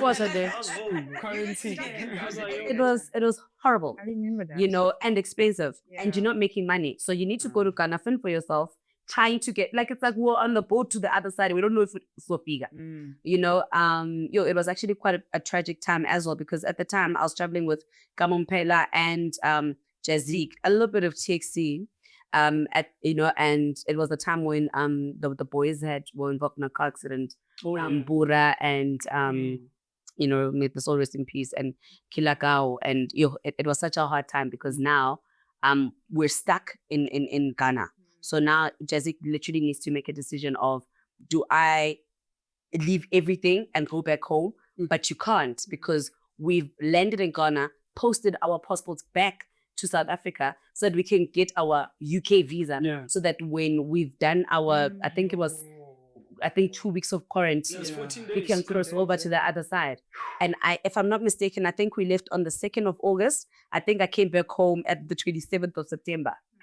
You know what I mean? And, you know, so within that time, I had gone through so much of being everything for everyone and nothing for myself, and nobody being able to be there for me because I'm there as a manager to more than one artist, you know. I guys, I'm struggling to lose weight, okay? In that period, I was snatched. Then one day, and then my armpits also just was smelling. I don't know why. What the hell? I do. Tutu just went welcome. Almost. There's so much shit going on. Why? That's stress. That's stress. But Also the I've food. used the same deodorant. I'm like, what's going on? But you had water problems too, remember? Wi-Fi. We were struggling for like basic stuff, Wi-Fi, you know? Yeah. But like, so that was a very hard period. And I didn't realize the toll again that, like, you know, my mental health took in that period, you know, until I went to therapy after all of this, because I was like, I'm broken, fix me. And she was like, oh no, your cup is leaking. And so no matter who keeps filling into your cup, it's leaking. When I looked back at how much of Thuthu did not exist in that period. It was not about me. Mind you, we're also coming from things are opening up, right? I'm doing Namibia with Ngcobo this week. with Jazik the other week, with Chexi another week, with Ricky another week. Remember the incident day? Yeah. And then we do the same deal with like Elements in Tanzania. Then you're traveling. So I haven't rested. I haven't given attention to anything that is important to me. I don't know friends and family. I am in and out of flights, which is quite exhausting. My admin is also like dying there, but I'm trying to catch up on flights. So there's literally no like, time to shut down. And I decided in 2022, and I was like, I'm leaving the industry. And this was my second attempt after Euphonic. And I was like, I'm done. I have no plan. We're going to figure it out. And then God said, wait, there's still a lot of, purpose for you in here. You aren't going nowhere. And I had the blessing and ironically of then starting afresh, but now with artists that had been in the game for so long. I started working with Java and I started working with Murder. Now I'm working with Java post issues that he had at the time. So we were literally starting from the bottom to try recreate and rebuild the brand again with 1020, which 1020 is their management. So I came in with Java to be the booking agent. And then I'm coming through now with Murder, but there's like the unfortunate split of, Black Motion. And now I'm like, okay, cool. Fine. There's the one half that I've got, but what am I going to do? What are people going to accept this? What does this look like? And then he's gone to a place where he was charging X amount and I'm cold calling and people are just like, it's only half of it. So we're not even going to give you half of what he's used to. In his fee. Yeah. I'm proud to say I was the first one to book Murder as a solo artist. We can ask it. As the first one. And Tabalki was the first one. And thank goodness for that. For me, just first of all, going back to the drawing board, because at the time I was just so overworked and I didn't like it, and working with people that, one, that have been in the game and that knows what it means to start at the bottom. And even for me, it was just like a refresh, a restart, where I was able to also pick up from the bottom and maybe do it better with a little bit more self-love, with a little bit more of like self-love, And so to answer the question that you'd asked earlier, the more preferred artist is not a genre thing, it's an experience thing. I preferred the artists that were more experienced because they know what it felt like to almost lose it and fight for it again. And the artists that we currently have right now, like you said, there is a lot of artists that are coming out every day. Everything is so fast-paced that nobody took time to learn about the, financial, responsibilities, As you were saying, I generally mean, I'm very strict with money, and not only say you need to project for the future. You can't live like there's no tomorrow. So it's very hard to teach that to somebody that is seeing volume of money coming in. It's like the programmer blew it. It's new money. It's just like, and then you put things into place and you sound like, There used to be an industry season of blues. Zeus deals with that all the time.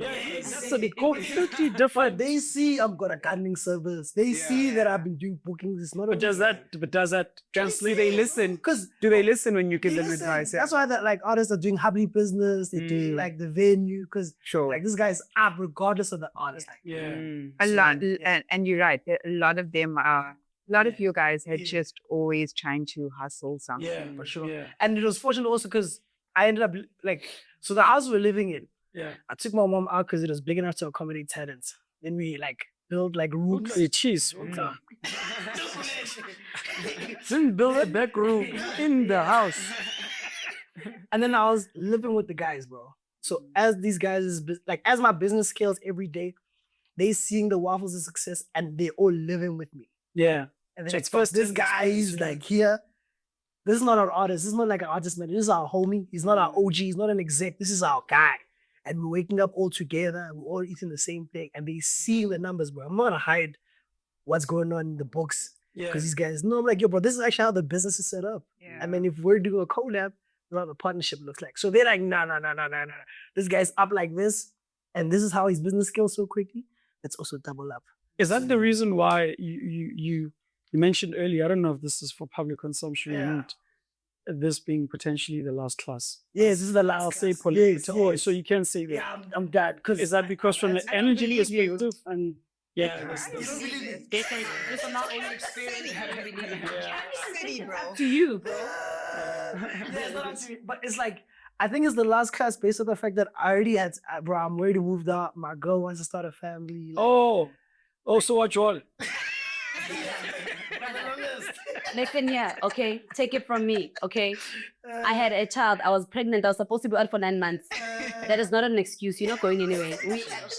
You can't compete with pregnancy. You can't, that's unfair. as improved. As soon as I got some, this is the last class, and I feel like I've taught enough people to like scale their businesses. And with the network of people, we're all like-minded. So there's like 1,000 Zeuses at the moment. So it's just a matter of years that's gonna just get them to the right position. However, like I think this is my last class. What's the most difficult thing though to coach? Like even from you, because I mean, for you it's a lot closer. Actually, you and B, because it's literally family. This is somebody that you live with in the house. So how do you now switch up from, hey love, how are you? What do you want this morning to yo? We are doing this brand. Do you have to go shoot? You know, and you to like, yo, how do you accept that? Too much. Yeah.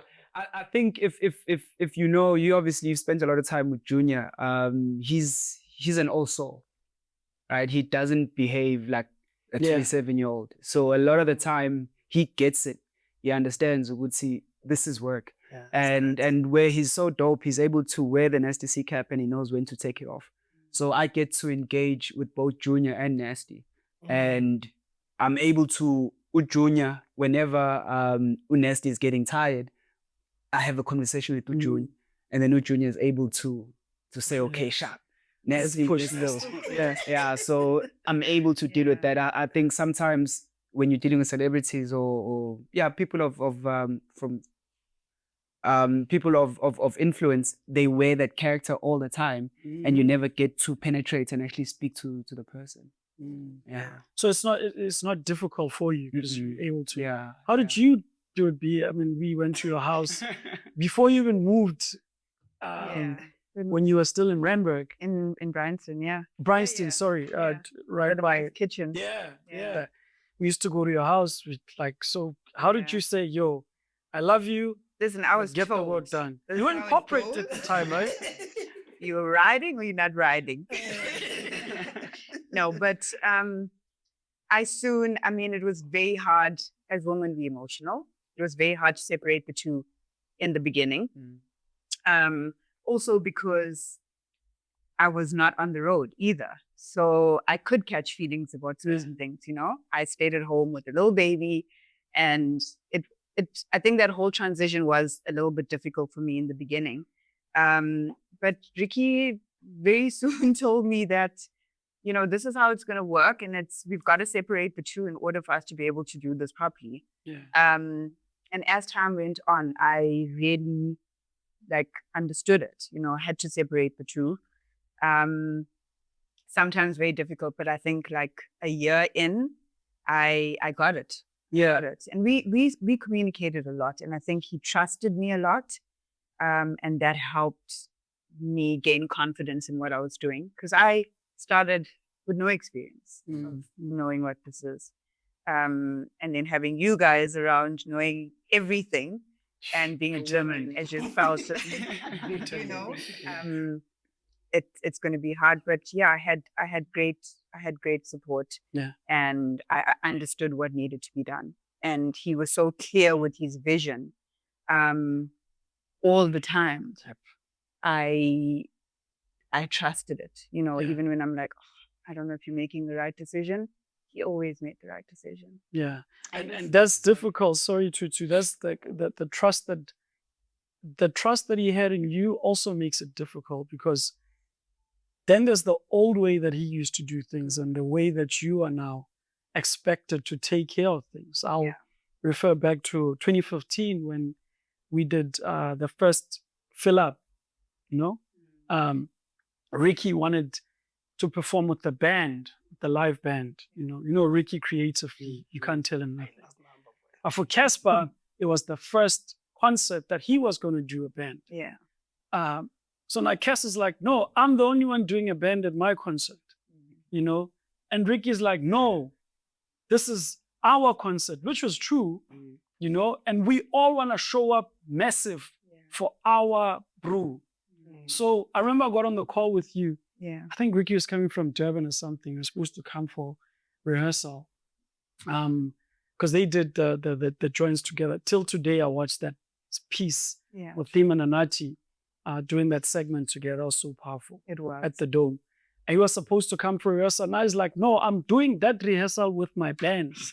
And so the trust that he has in you is for you to make sure that that happens. Yeah. But on the other side, it's like, yo, but you've got your own relationships. How do you manage that? For me, I find it very difficult to manage that. When it came to Ricky, when it comes to like a Nasty, when it comes to the guys that he has extreme love and relationships with, it's very difficult to enforce that. And that's the difficulty I gave Thuthu last December. Yeah. Because we don't have money to pay the deposits, Thuthu. And but Mera is my boy also, but I love you. You're also my girl. Yeah. But Mera's all I don't think. I'll speak to Thuthu. Sawa. I don't understand. To Tlee, why are you doing this to me? Then I still need her to make sure she gets him there. That's the thing. But you knew she was going to get him there. No, I mean, we love each other. So it's like, but I also felt so guilty, you know? Yeah. So how do you get that right? You know, how do you get that the personal relationships to what you were expected to take care of, and those, you know, those collide with the things of VAT and tax, and you know, like, yo, Tlee, we charge VAT. Like, no, but this is my proof. What contract are you talking about? You know, you know, if Ayanda tells me about a contract, like, no. What do you mean? Junior is coming. Not only Junior is my lady, but you are my bro. What do you mean? So it's very difficult to navigate that. I don't know how you can scale that. I struggle with that till today, man. I struggle with that till today.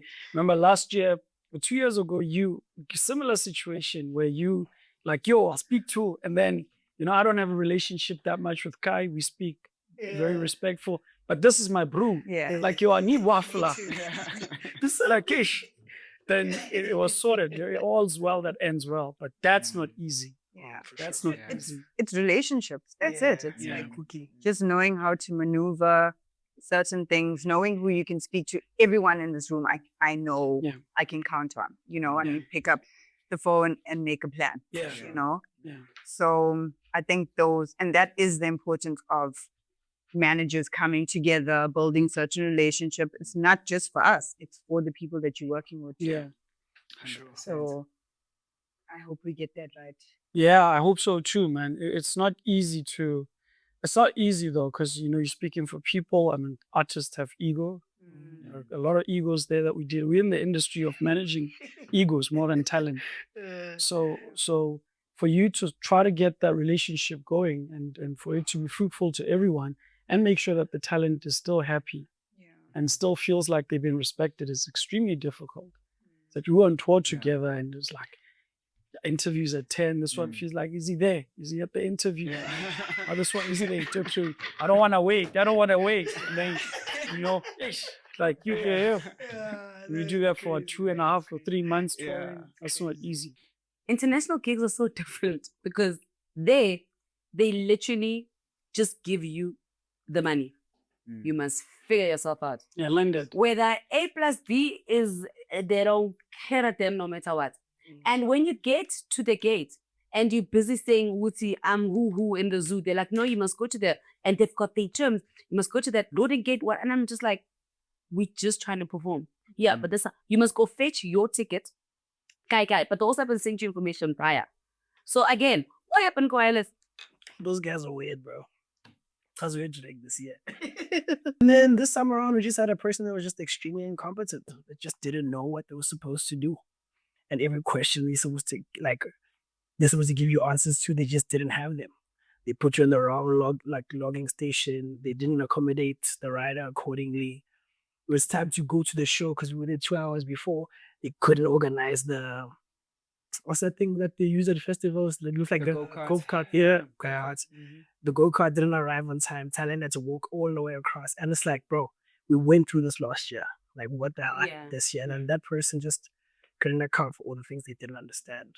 Was it a bigger show this year, or was it It just was, pure nah, it's the same show, incompetence? man. That was just pure incompetence, bro. We were there last year. This corner. Because I'm trying to figure out why the thing should be So different. I this think, year. I mean, the person we dealt with this year was a different person from last year. However, like again, comms lines are exactly the same. And then once it's time for the show day, Oh yeah, like they girls was didn't show up, bro.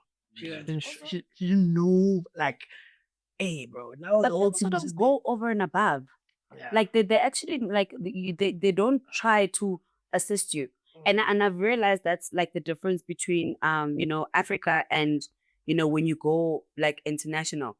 Here, and I think it's because Snubuntu, but there is no way that you've said that you're an artist. Yeah. You will find an usher driving around trying to help you so that you can get to from point A to point B. That side, you get there and you're an artist. They're like, yeah, you must fetch your ticket there. Okay, sharp, but we must be on stage. Like nobody's going to actually like step out of the way, like to try assist you and make sure that like they just like we paid you. But now is it how do I put it? Like I mean, you've experienced a lot of international shows. You've done some international shows, but not at the level that you guys have done it at. Particularly you've pretty much traveled the globe for sure.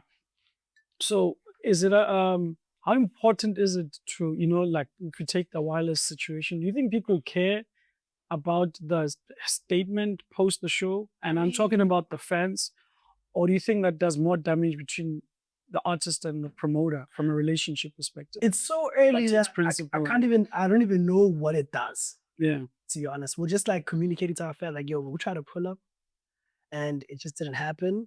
And then we show them the reasoning why it didn't happening, and now they're cool with that. However, that situation just made me think, like, actually, dog, you just have to go a little bit harder, dog. So that next year it's not Drake headlining the all 3 days, it's you. So that's what I just took from the situation. Yeah. However, there's many and many other ways to remedy it, or there's many like pros and cons to what a statement does or not.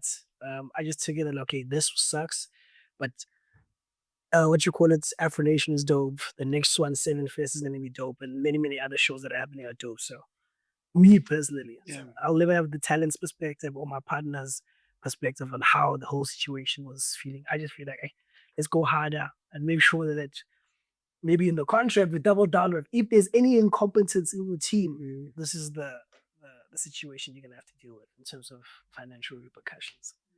So Yeah, man, that's crazy because a lot of the times talent doesn't want to share their perspective because they're afraid of losing the opportunity. Yeah. But sometimes promoters don't want to bash if it's a big enough artist because you don't want to lose, especially an artist or rather a team with a huge management roster. So you don't want to be in bad terms with the Zeus, right? If you say go to X Fest and then your things don't go right because you're out of a lot of things, you're out of a lot of access. Thuthu has 20 people on our roster. So if one doesn't show up, so it's just a tricky one. How do you at that point express your dissatisfaction? And do people actually care? You have to not become a person that you're not. Yes, that the fact that now you need to resort to that for you to be able to like command respect. I think it should just be that way all around. Like nobody's there going to play. As much as they're working, so is your artist there. Your artist is going to come and give a performance. Why does it have to be so hard? Check it already. Life is difficult. So now you must also just deal with that. And I mean, a 2-hour thing, you're walking in and around the festival. bro. So you don't want to be labeled as a difficult artist. 100%. So that's the thing. We are all on the other side of the fence now where we are promoters, right? So now these things that you hope an artist will understand, like that's a, at X Fest, if I'm saying, yo, I want this and this and that. So, it's also very difficult, I can imagine, to pivot between artist manager and a promoter. Yeah, juggling those two worlds, because Bianca is quite right. There's a lot of bookings and promoter relationships that we've maintained because we were the least difficult from the batch. And the following year, when the promoter was going through the artists that they want to book, Like we were this one on top of the pile. Yeah. Also writers. Writers bores me so much. The check for you is so cute. Yo. Run nothing. I left there. Well. I saw you texting later on, like, yo, did you submit the invoice? Did you get paid? Like a week later. I'm like, yeah, also you haven't paid. We just went in, you performed, you left, no nothing, no water, no rider, perform out. Here's a question for you, because you do a lot of you play quite a bit in the promoter role, right? Why don't you guys want to include the rider fee on the booking and let the artist source his own rider and let him come through to the venue with it? Because number one, well, for big shows, you've got sponsors. So I can't afford to have brands that are not part of the, you know, if I've got, let me use a simple example. If I've got Red Bull, Yes. or if I've got Play, and you come with your Red Bull, it's a problem for me. It's a big problem for me because then I'm penalized on that. That's number one, at least for me. Yeah. But on a nigger level, it's like I'm giving you money because I know you're not gonna buy those things if the money's in your pocket.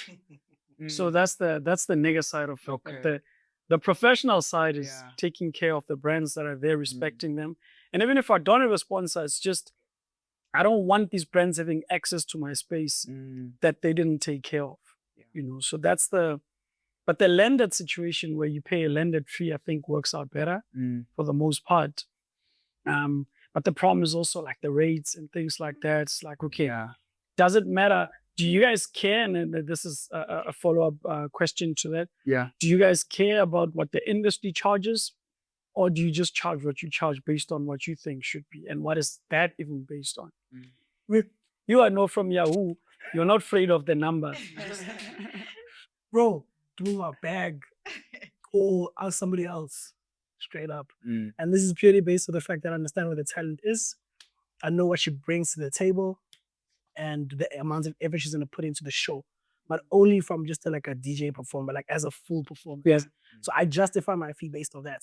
And then number two, the brand is extremely appealing on every single like scale, from the girls because the girls love her, from the guys because they want a ball to impress her. Like, so when I look at it, I just charge it like based off what the talent's brand is. Cause So it's on a talent to talent. yeah, it's on a talent basis. Yeah. And then as the talents grow, I tell them all the time, yo, we're not going to a gig, we're going to perform. So their fees can also keep on going up. So the whole team understands that, yo, I gotta show up more than waffles. I gotta show up more than shakes and legs. I gotta show up. So that's how they actually are right now. So And what's the rate based on? I hear you saying she's appealing, and that's all perception, right? Yeah. But in corporate, like there has to be something that substantiates. What it does, How do you show substantiate? also, like for example, maybe okay, there's the consumer, there's the promoter, there's the manager, right? On the promoter's end, let's say for example at Xfest, I'll just use your talent as an example. I book Casper on your vest. Okay, he's appealing. He'll come sell some tickets for me, right? That's the buy-in, number one. Number two, the entertainment value is extremely high, so it's memorable for the people. Number three, the brand affiliation and the brand appeal scales the event to another like magnitude. So all those tier I factor into my talents bookings as well. And then that's how I justify the rate based off the return on investment, based off what it's gonna do for the talent themselves, and also based off like overall how does it look as a business. And those Xfest clips, they'll keep like reviving in different moments where it's either the PPP moments or you giving them a nostalgic moment from the old catalog, or just from the brand, like all lights and camera and vibes 1 year later after. So that's how I do it. And you know, now how do you, Tutu, I don't know if you can even speak on this with reputation, because I know you do a lot of reputation cleanup, and not by choice. You just find yourself in it. You're actually the cleaner. So how do you deal with that, like with the perception that the guy's not going to show up, and then, you know, how do you deal with that from a rate perspective? Because now the expectation is like, yo, like, how do you compromise and make sure that, you know, you build it to that, and, you know? Or is it like, I don't care, this is the fee, and, you know? Can never be that way. Are you a Zeus or are you a...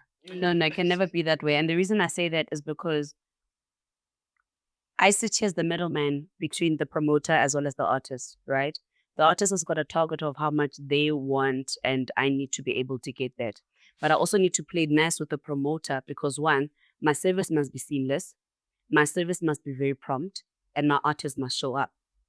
But I am driven by reputation because I'm just a girl. Yeah. You know? So being just a girl already, I'm coming in from a back end because I'm not the brood. You know what I mean? So now, But that's changed, eh? I mean, yeah. Yeah. You guys spot the It's changing. Yeah, I wouldn't say it's changed. I think it's changing. So in that now scenario, I can't fight with neither. I need to make two people happy in the same time. You know what I mean? So I need to go back to the promoter, you know, give them a guarantee. You know what I mean? And then I need to go back to the artist and give them the promise that I made when we started working together on what I would do on my end. You know, and one thing about me, I'm very high on the reputational thing because that's what built me. Yeah. So even when I go to the artist, I make them understand that I didn't come up here because I know how to speak. As a matter of fact, I don't know how to speak, but I worked my ass off. I was like, if you work with me, we work, and it can't be the same. I always say that. Like, as a matter of fact, the only thing that must be different is when you leave. Amen. Yeah. So, in general, like I always say that it must be very different. I just had Calvin Momo come back to me now. You know, we worked in 2001. It didn't work out, and maybe for the best. But again, we'll always learn later. You know what I mean? He is back now. Well, now we've got symphonic. Everybody's shaking in their boots. You know. And what this actually taught me, my journey with Calvin, now with where we're at, is that sometimes you need to strip down the artist and get to understand why. You know what I mean? And it got to that point where I got to sit with him and say, okay, I'm taking off my manager's gloves. We're not fighting now. Tell me what's going on and how do we fix this? You know, I got to understand a more deeper reason behind everything that a lot of people might not be privy to, which led to him not being able to be present at most shows, but somebody else won't know that, you know, what the reason is. Yeah. And I always say to people, guys, communication will save you from so many things. I'm learning the hard way. Promoter is a person, just as much as the artist is the person. So what I do and what I've been able to do to manage even conflict and reputation, I pick up the phone. You spend so much money for this person to show up. If they don't show up and I want to lie and make you think you're stupid for you not to be able to identify that one is lying. Because also, as managers, we've got a pattern of the same lie. So eventually promoters get sick of that. I call the guys personally. Hi, how are you doing? This is I. This is what happened. We apologize. You don't understand how much I get away with because the promoter just appreciates the fact that I told them the blunt truth. Yeah. You know what I don't mean? want to be taken for granted. I think that's And that's literally just it. those make people stupid. You know? That's literally just it, you know. So I think with my the artists that I work with, I've gone now into a space where I'm trying to. I mean, you'll never find a perfect artist because, you know, I'm not even perfect and I can't expect it to be either. But I sit them down and make them understand what we're doing. And if I'm working with a woman, I make them understand that 2 times harder, but we must go harder. You can't come here and think that I'm not a magician, guys. I just work. One thing I will do, I will work, I will deliver, and I will try my best to bring you know, what I had said to you that I was going to bring. I will find out from you what it is that you're trying to work towards. And my job is try to go get it. But if I am going to need to be accountable for that, you have to be accountable to the cause. Yeah. Because we can't sit here, plan for this. I'm working on your dream, and then you are not showing up. Yeah. You know what I mean? And I think even with the likes of like a symphonic and working with a Calvin Momo, who's now appearing at 100% of his gigs. Yeah. You know, dope. that's literally what it had to be. It had to be, you know, stripping down, having the deeper conversation, changing, because that's another thing. I can be a manager and that's boring. You know, we really are family with these artists. You know so many personal things. You're out here doing life policies, you know, insurances. Manager is a fancy word. Yeah. I am literally everything to my artist. I'm not a manager. I am their sister if they need one. I am their mother if they need one. I am the brewer if they need one. You know what I mean? It's on such a human level. Yeah. The on hand, that's important. Yeah. That's taxing, though. We get to be No, honest. it really It's incredible that you're able to stretch yourself like that. But you also have a husband. You've got a little one. You've got family. You've got we're not one thing, right? We're not one thing. Neither are we the final version of ourselves. So tomorrow he's married. He's got a kid, and the talent still expects the same Zeus to show up when No he's a cap. That's different literally what it is. I'm in How do we- hospital, answering phone calls. Yeah, okay, cool. I'm in hospital right now, but are you able to? Okay, I can. Yeah, that's crazy. I resonate with that. I mean, when my daughter was born, I was my woman has started labor. I was on my laptop in the thing, and I was working. It was there. I'm about to fill up, and we're trying to sign a huge sponsor, and they needed immediate response, and I had to do that, And talent was also saying I need X, Y, and Z, but because of our proximity, he sort of gave me space to handle that. It was just a day or two. That's the space after that, because I'm not going on maternity leave, and nobody cares about paternity. So, but that's very difficult, This industry is very unforgiving. You missed the opportunity. You spoke about Jazik in Ghana having to come back where he couldn't, but the opportunities are gone. I remember, if you can allow me to bring this up, with the unfortunate passing of Ricky, when we went to the house that night, and Major League had a show overseas and they had to fly out the next day. Yeah. That for me was like very difficult, man. I was like, I didn't understand that. I remember the queen from our Tela Queens, the main, may her soul rest in peace. She told us when we were doing Malume that her son passed on. They had the first show in Italy or France, I think, after fighting for this for years. Eventually a deal broke and they had to fly out. And they were flying out on the Friday. Obviously, it was planned months before. You can imagine how much further ahead that those days were. And his son passed on. And when the coffin came in from the mortuary, she was walking out to go to the airport. Yeah, she says she was expressing how badly the difference between the great and the greatest. Yeah. She's like, I tell you, I'm not glorifying this. I'm telling you what I went through to get this done. So when Cass is 5 minutes late, sometimes it's dealing with people that really wanted this. And I've had to do so much. Don't tell me about you couldn't wake up because you had another show or whatever. Yeah.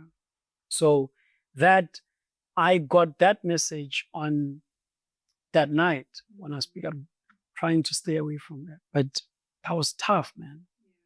Like what type of industry are we in? When somebody passed on, we had a show in Bloemfontein. We had to continue with the work. Yeah. It's like it's crazy. Even with things that are not that tragic, things that are beautiful, we don't have time to bask. Yeah. And Junior was on tour. Remember, we had to think of how we switch days because the baby could be born in, Yeah. But soon after, he's at airports, and you just had a child, bro. Yeah. So this is very difficult because your position is to not get credit. Yeah. Yeah. You're like a referee, bro. Like Yeah. I use sport analogy a lot because I grew up in sport. That's what saved me, actually. Ish. Never had the perspective ever. Isn't this an important role? Very important. But at the end of the game, bro, nobody's gonna dab him up and say, good job. Exactly. And yeah, the reference to do with basketball, I was just like, whoa. Yeah. Nobody like a great referee game is one where nobody speaks about the ref. That's like that referee was amazing. If we even talk, if the one side says no, he was good, the other side is unhappy. So at the minute they talk about the ref, it means that there was something wrong with it. So that's our role. The less we and that's now finding balance also. Because we must also remember you are not, again, we're not the final versions of ourselves. And we're in an industry, in a space where the work will speak for itself it's a great saying, but that's not necessarily all the way true.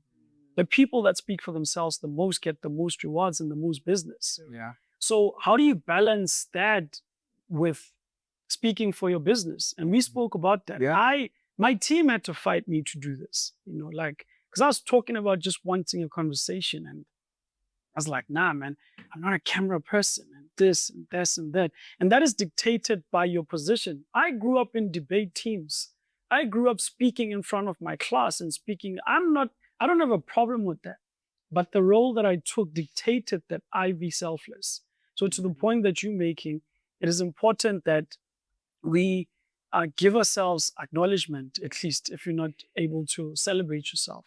Acknowledge for the role that you do play, because it's very significant. And I'm glad that Zeus, he's not all up in the camera every single day.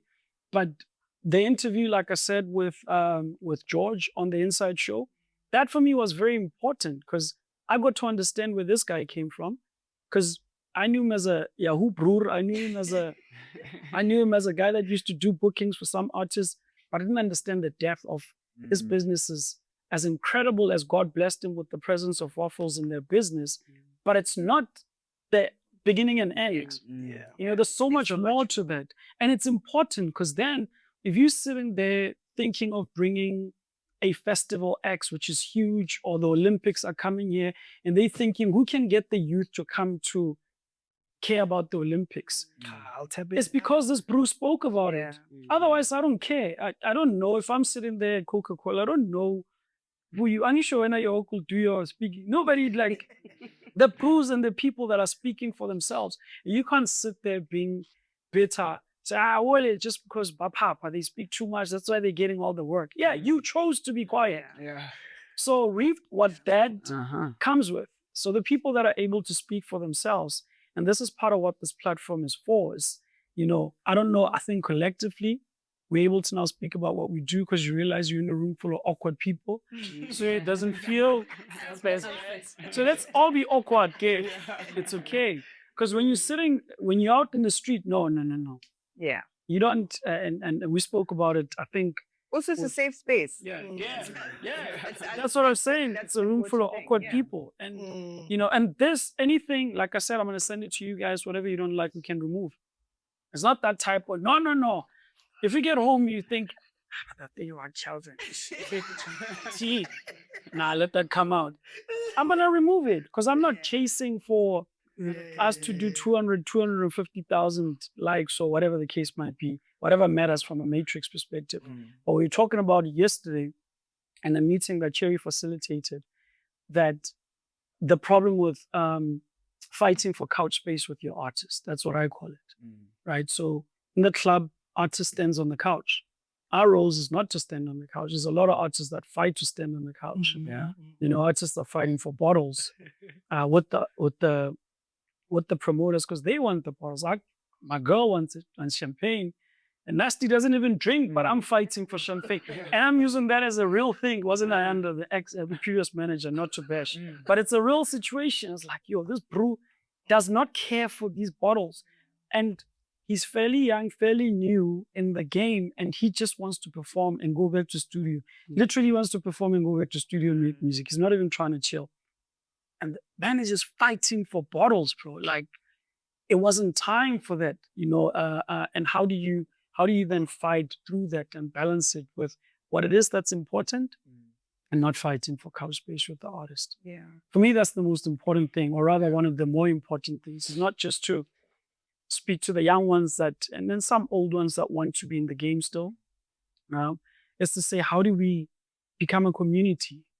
Right, and share knowledge. We've done events, we've lost a lot of money in gigs, that seemed like they were incredible. Wow. We've lost a lot of money. We almost sunk our businesses with Ayanda if it wasn't for God saying, "Kitalezama boys." So how do we avoid making the same mistakes? You doing the show, Thuthu does a one-man show for Calvin, and she can't even reach out to say, "Yo, Tlee, I'm not saying I'm giving you the business, but my production team's gonna sit with you guys to say, where can we save money? Where can we, okay, I know you're dealing, I hold land from Glen 21. We Yeah. started together many, many years ago. I think you may be true at the time. But till today, my ego is not big enough for me to call Glenn because we started together. So therefore, we're supposed to know equally, right? No, Glenn, you did. Hey neighbor, bro, that's the biggest thing I've ever seen from anybody that's that close to me. I love Daisies, Dale and them are my bros. But this one is like a guy that I shared 100 rand, me, him, and MJ from a gig that flopped. So now you doing this thing, and I know you did it at a high level with Gear House. I'm gonna call you to ask, okay, at this, I've done Fill Up, I've done Celeb City and whatever else. But what's the new way of speaking to Gear House? You know? And he referred me to a project manager, but guys are so afraid, like, no, I don't want Thuthu to even acknowledge, or rather to tell people she helped me with the Ghana situation, the visa situation. I'll try to figure it myself. But that's the environment that we operate in. People adopt artist egos and they become the egos themselves, you know? So then it gets twisted when an artist manager becomes professional, setting the tone because you just want things to go right. And now you get confused for a guy that's arrogant because they want an extra bottle of champagne, you know? So you get a discounted rate, right? Promoter say, but I gave you a discount. I want 10 bottles. No, I was not giving you as a promoter a discount because I want to spend that money somewhere else. I don't have. So it's just a lot of things. And I think in wrapping up, you know, because everybody has to go back to their lives. We went way over time. Again, appreciate you guys for being here. Leroy, in his absence, he came briefly. Busy, London, out. Maybe just, you know, be from your side for yourself and others. Is this something that you consider again, like not the conversation, managing another artist, and for a girl that's looking to be in the space, or for a young man that might be looking to be in the space? Is it something that you say, nah, rather go to X or do this? Or... No, I would say absolutely.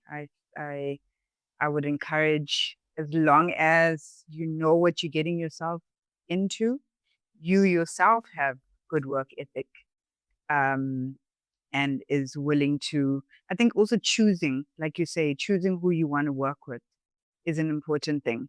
It can't just be because you want to get that check at the end of the month. I think choosing that right person, and then just being open to what comes with the industry, you know. But I would definitely not discourage a young person coming into the industry. I would just say, you know, be around the right people to learn as well, and be open to learning. Yeah, that's dope, man. So you would do it again? You would get another artist or not?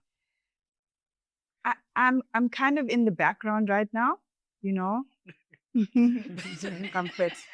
kind of in the background right now. Would you let Jordan be an artist manager? No, because Jordan is. I don't think she grew up industry. Yeah, she really did, but I also just think she's strong-minded, very strong-minded. I'm still a nice person. I feel like Jordan would be a dude. And I was about to say Bele. But no, if I'm just, I want different for my kids. I don't think I necessarily want them to be in the industry. Okay, cool. That's stress. Yeah. Ayanda, are you taking on more talent and a young lady from Gomashu? I wouldn't take on another talent. I think for me, I'm looking at the industry and I'm seeing that there's less and less need for managers. Funny enough, because I am one, but I feel like what artists need now is more of a business manager.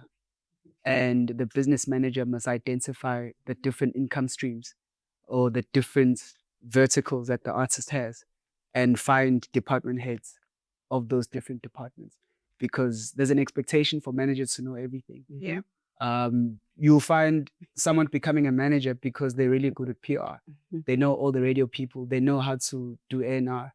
Now they're expected to also do merch, also do shows, also do bookings, contracting. Yeah, well, so if you've got a... Yeah. You know, right? That's what I do. That's what. Even my content, I keep back in And you don't get all the checks, right? No. So Management check will take you. So we need to, I believe we would see the new strategy is we need to upgrade ourselves, become business managers and hire department heads and get our talent to cover expenses for those new heads that are going to be there. That's how we scale. That's how we move from where we are to where we need to be. Hey, that is the problem. How are you gonna say I'm gonna get more of me, but you're gonna stay more?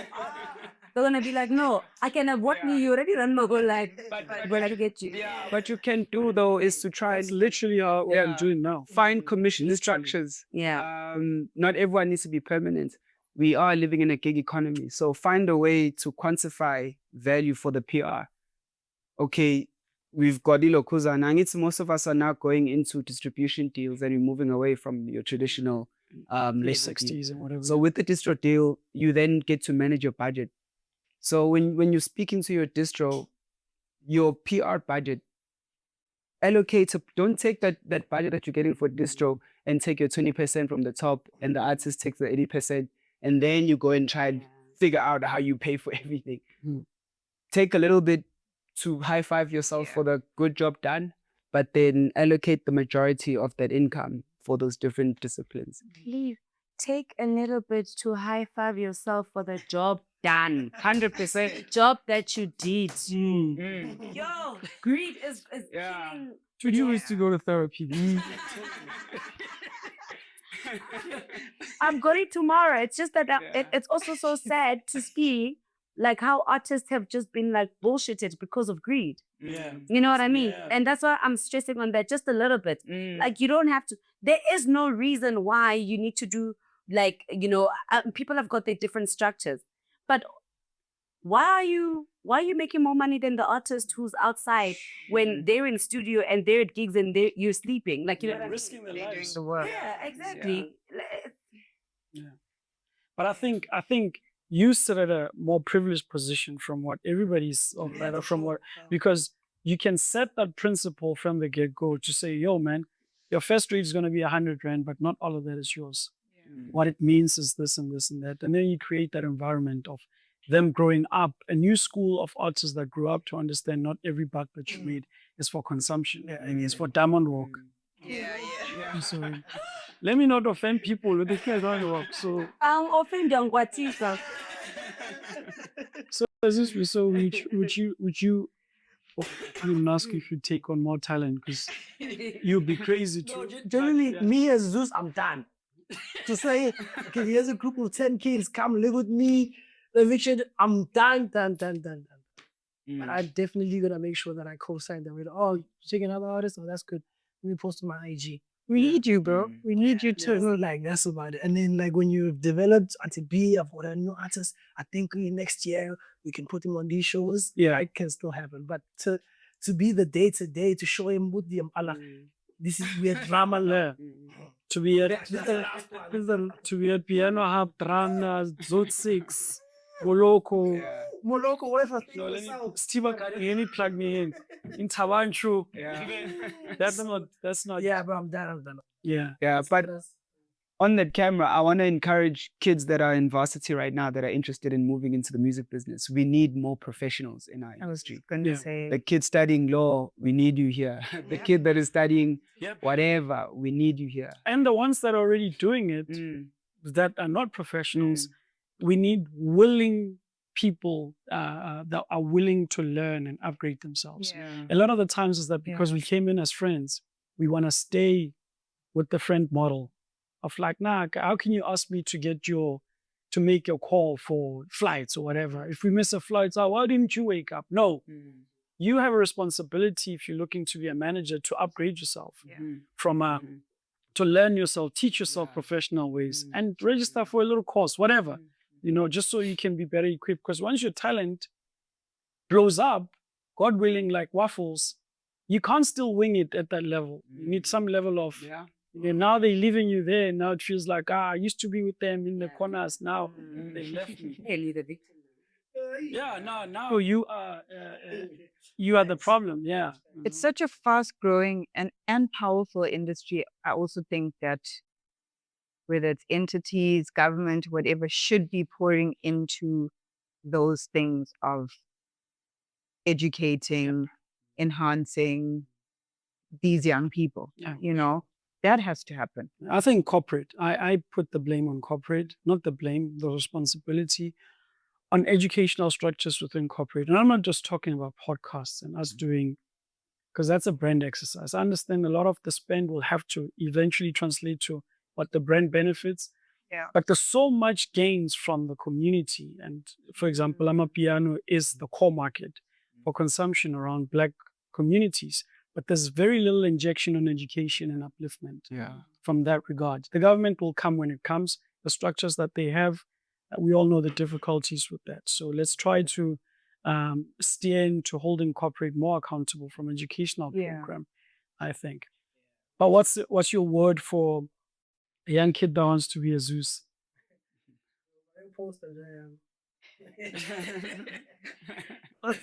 I don't have any deep chats. I'll just add on to what you just said now. It's like the opportunity that Waffles got, I believe everybody got it.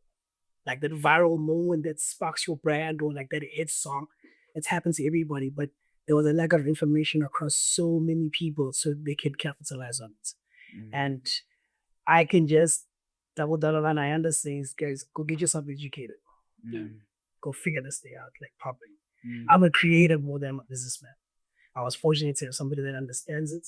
But if that opportunity, you're able to consistently create it and you don't have a way to monetize on it, well, you're going to be stuck for a very long time. So I think that's the best message. That's power, bro. Yeah, it's power. Thuthu? The little girl, I know you're very passionate about girl power. So the little girl. Me too, by the way. Like I'm so girl power. Sounds like Philly tender. There's a sanitary campaign. Yeah, man, I was just saying that, like, just don't do it for the wrong reasons. I like making this joke when I'm tired, saying, yo, why can I club it? I go keep it take because I know I clock in, I clock out. You know, in this industry, you actually don't have working hours. You know what I mean? You're actually working 24 hours, whether it's your company or if you're an employee. And even when I get people to work in the team, I always say to them, are you available around the clock? Because we've got bookings on weekends at 1 a.m. If I don't want to see a call from an artist happening at midnight, it could be anything. You know what I mean? So it's a call we can't afford to lose. So we're owls. When do you sleep? Why are you sleeping if it's not studio? You know what I mean? So people need to understand that if you're coming into work, you're really going to put in the work and you might not see the money. There is opportunities, I believe, in the industry. You know, you could be a music manager, you could be an artist manager, you can be a stage manager. Everything is far and few in between. But you also need to understand what it is that you're doing it for, you know, and when you're the artist and you're trying to get into the game, it cannot be because of the fame. I don't think people understand how difficult it is to be an artist. I don't think people understand how difficult it is to be an artist, to go on social media and say to people that, guys, nikatele, I can't take pictures because of da-da-da-da-da, you know? Artists are human beings first, but people don't understand that. As an artist, you're only required to have one preset and you just must be happy, you must be smart. You just found out somebody passed on, but you need to go to the mall because you must get something to it. You must smile in that picture. Because nobody cares. We're your fans. We love you. So if you're going to come in, you need to understand the space that you're coming into. But then also, like, I really wish artists could also take care of their well-being, because I don't think they understand the magnitude of what they get themselves into. And most especially those that like grow, you know, and become big. Because the same way we could sit here as managers and talk about how, you know, we don't get to see our family, we don't have, you know, a personal life. So do they. But you can still, to a certain extent, still somewhat be yourself and try hide away. Because why? Generally, I wear black. I ain't trying to blend in. I'm trying to fade away into the darkness. And sometimes when I succeed in doing that, I'm still able to be ututu. With artists, most of the time, you either need to hide yourself at home, you know, or you need to go outside and put it up. They don't care. They came to see you. You must give 100% all the time. So people just need to understand that if you are coming in for the wrong reason, I get people that will say, oh my goodness, Thuthu, oh my, this is so great. Oh, you work with celebrities, must be nice. Nah, no, it's not. Thank you so much. Especially that. It is work. I'm working. Yeah. I just happen to work with somebody that a lot of people know. Yeah. You know what I mean? But I'm literally working just as anybody else that would clock in and clock out. The difference is I don't clock out. Yeah. Yeah. Yeah. I mean, you say so much, and I think this is. We thought it was going to be a couple of hours to get almost most of the things out the way, but as we've seen, it's not possible. I do think we need another session though, but I know you guys are extremely busy. There's a literally, there's an employment crisis in the country, so you guys are part of the people that are helping with that, and I say that jokingly, but it is a real thing.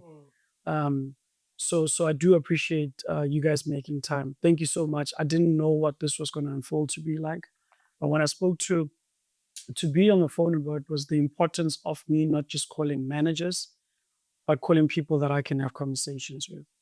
You know, because I could call, you know, a lot of people and say, you'll be a part of this just because you can still teach, but it's important that it be a conversation that would be somewhat seamless. So thank you guys for availing yourselves. You don't owe me nothing. You didn't have to be here. And I know I bother all of you guys a lot. Your artist has been in Tabanchu, my outlet. Your artist has been there. Your artist has been there. I mean, Ricky is everything that forms part of our foundation. So thank you guys. I appreciate it. And it's been incredible. I hope for doing this. it helps. I hope it helps. That's therapeutic. Managers therapy session instead of managers brunch. So thank you. Wow.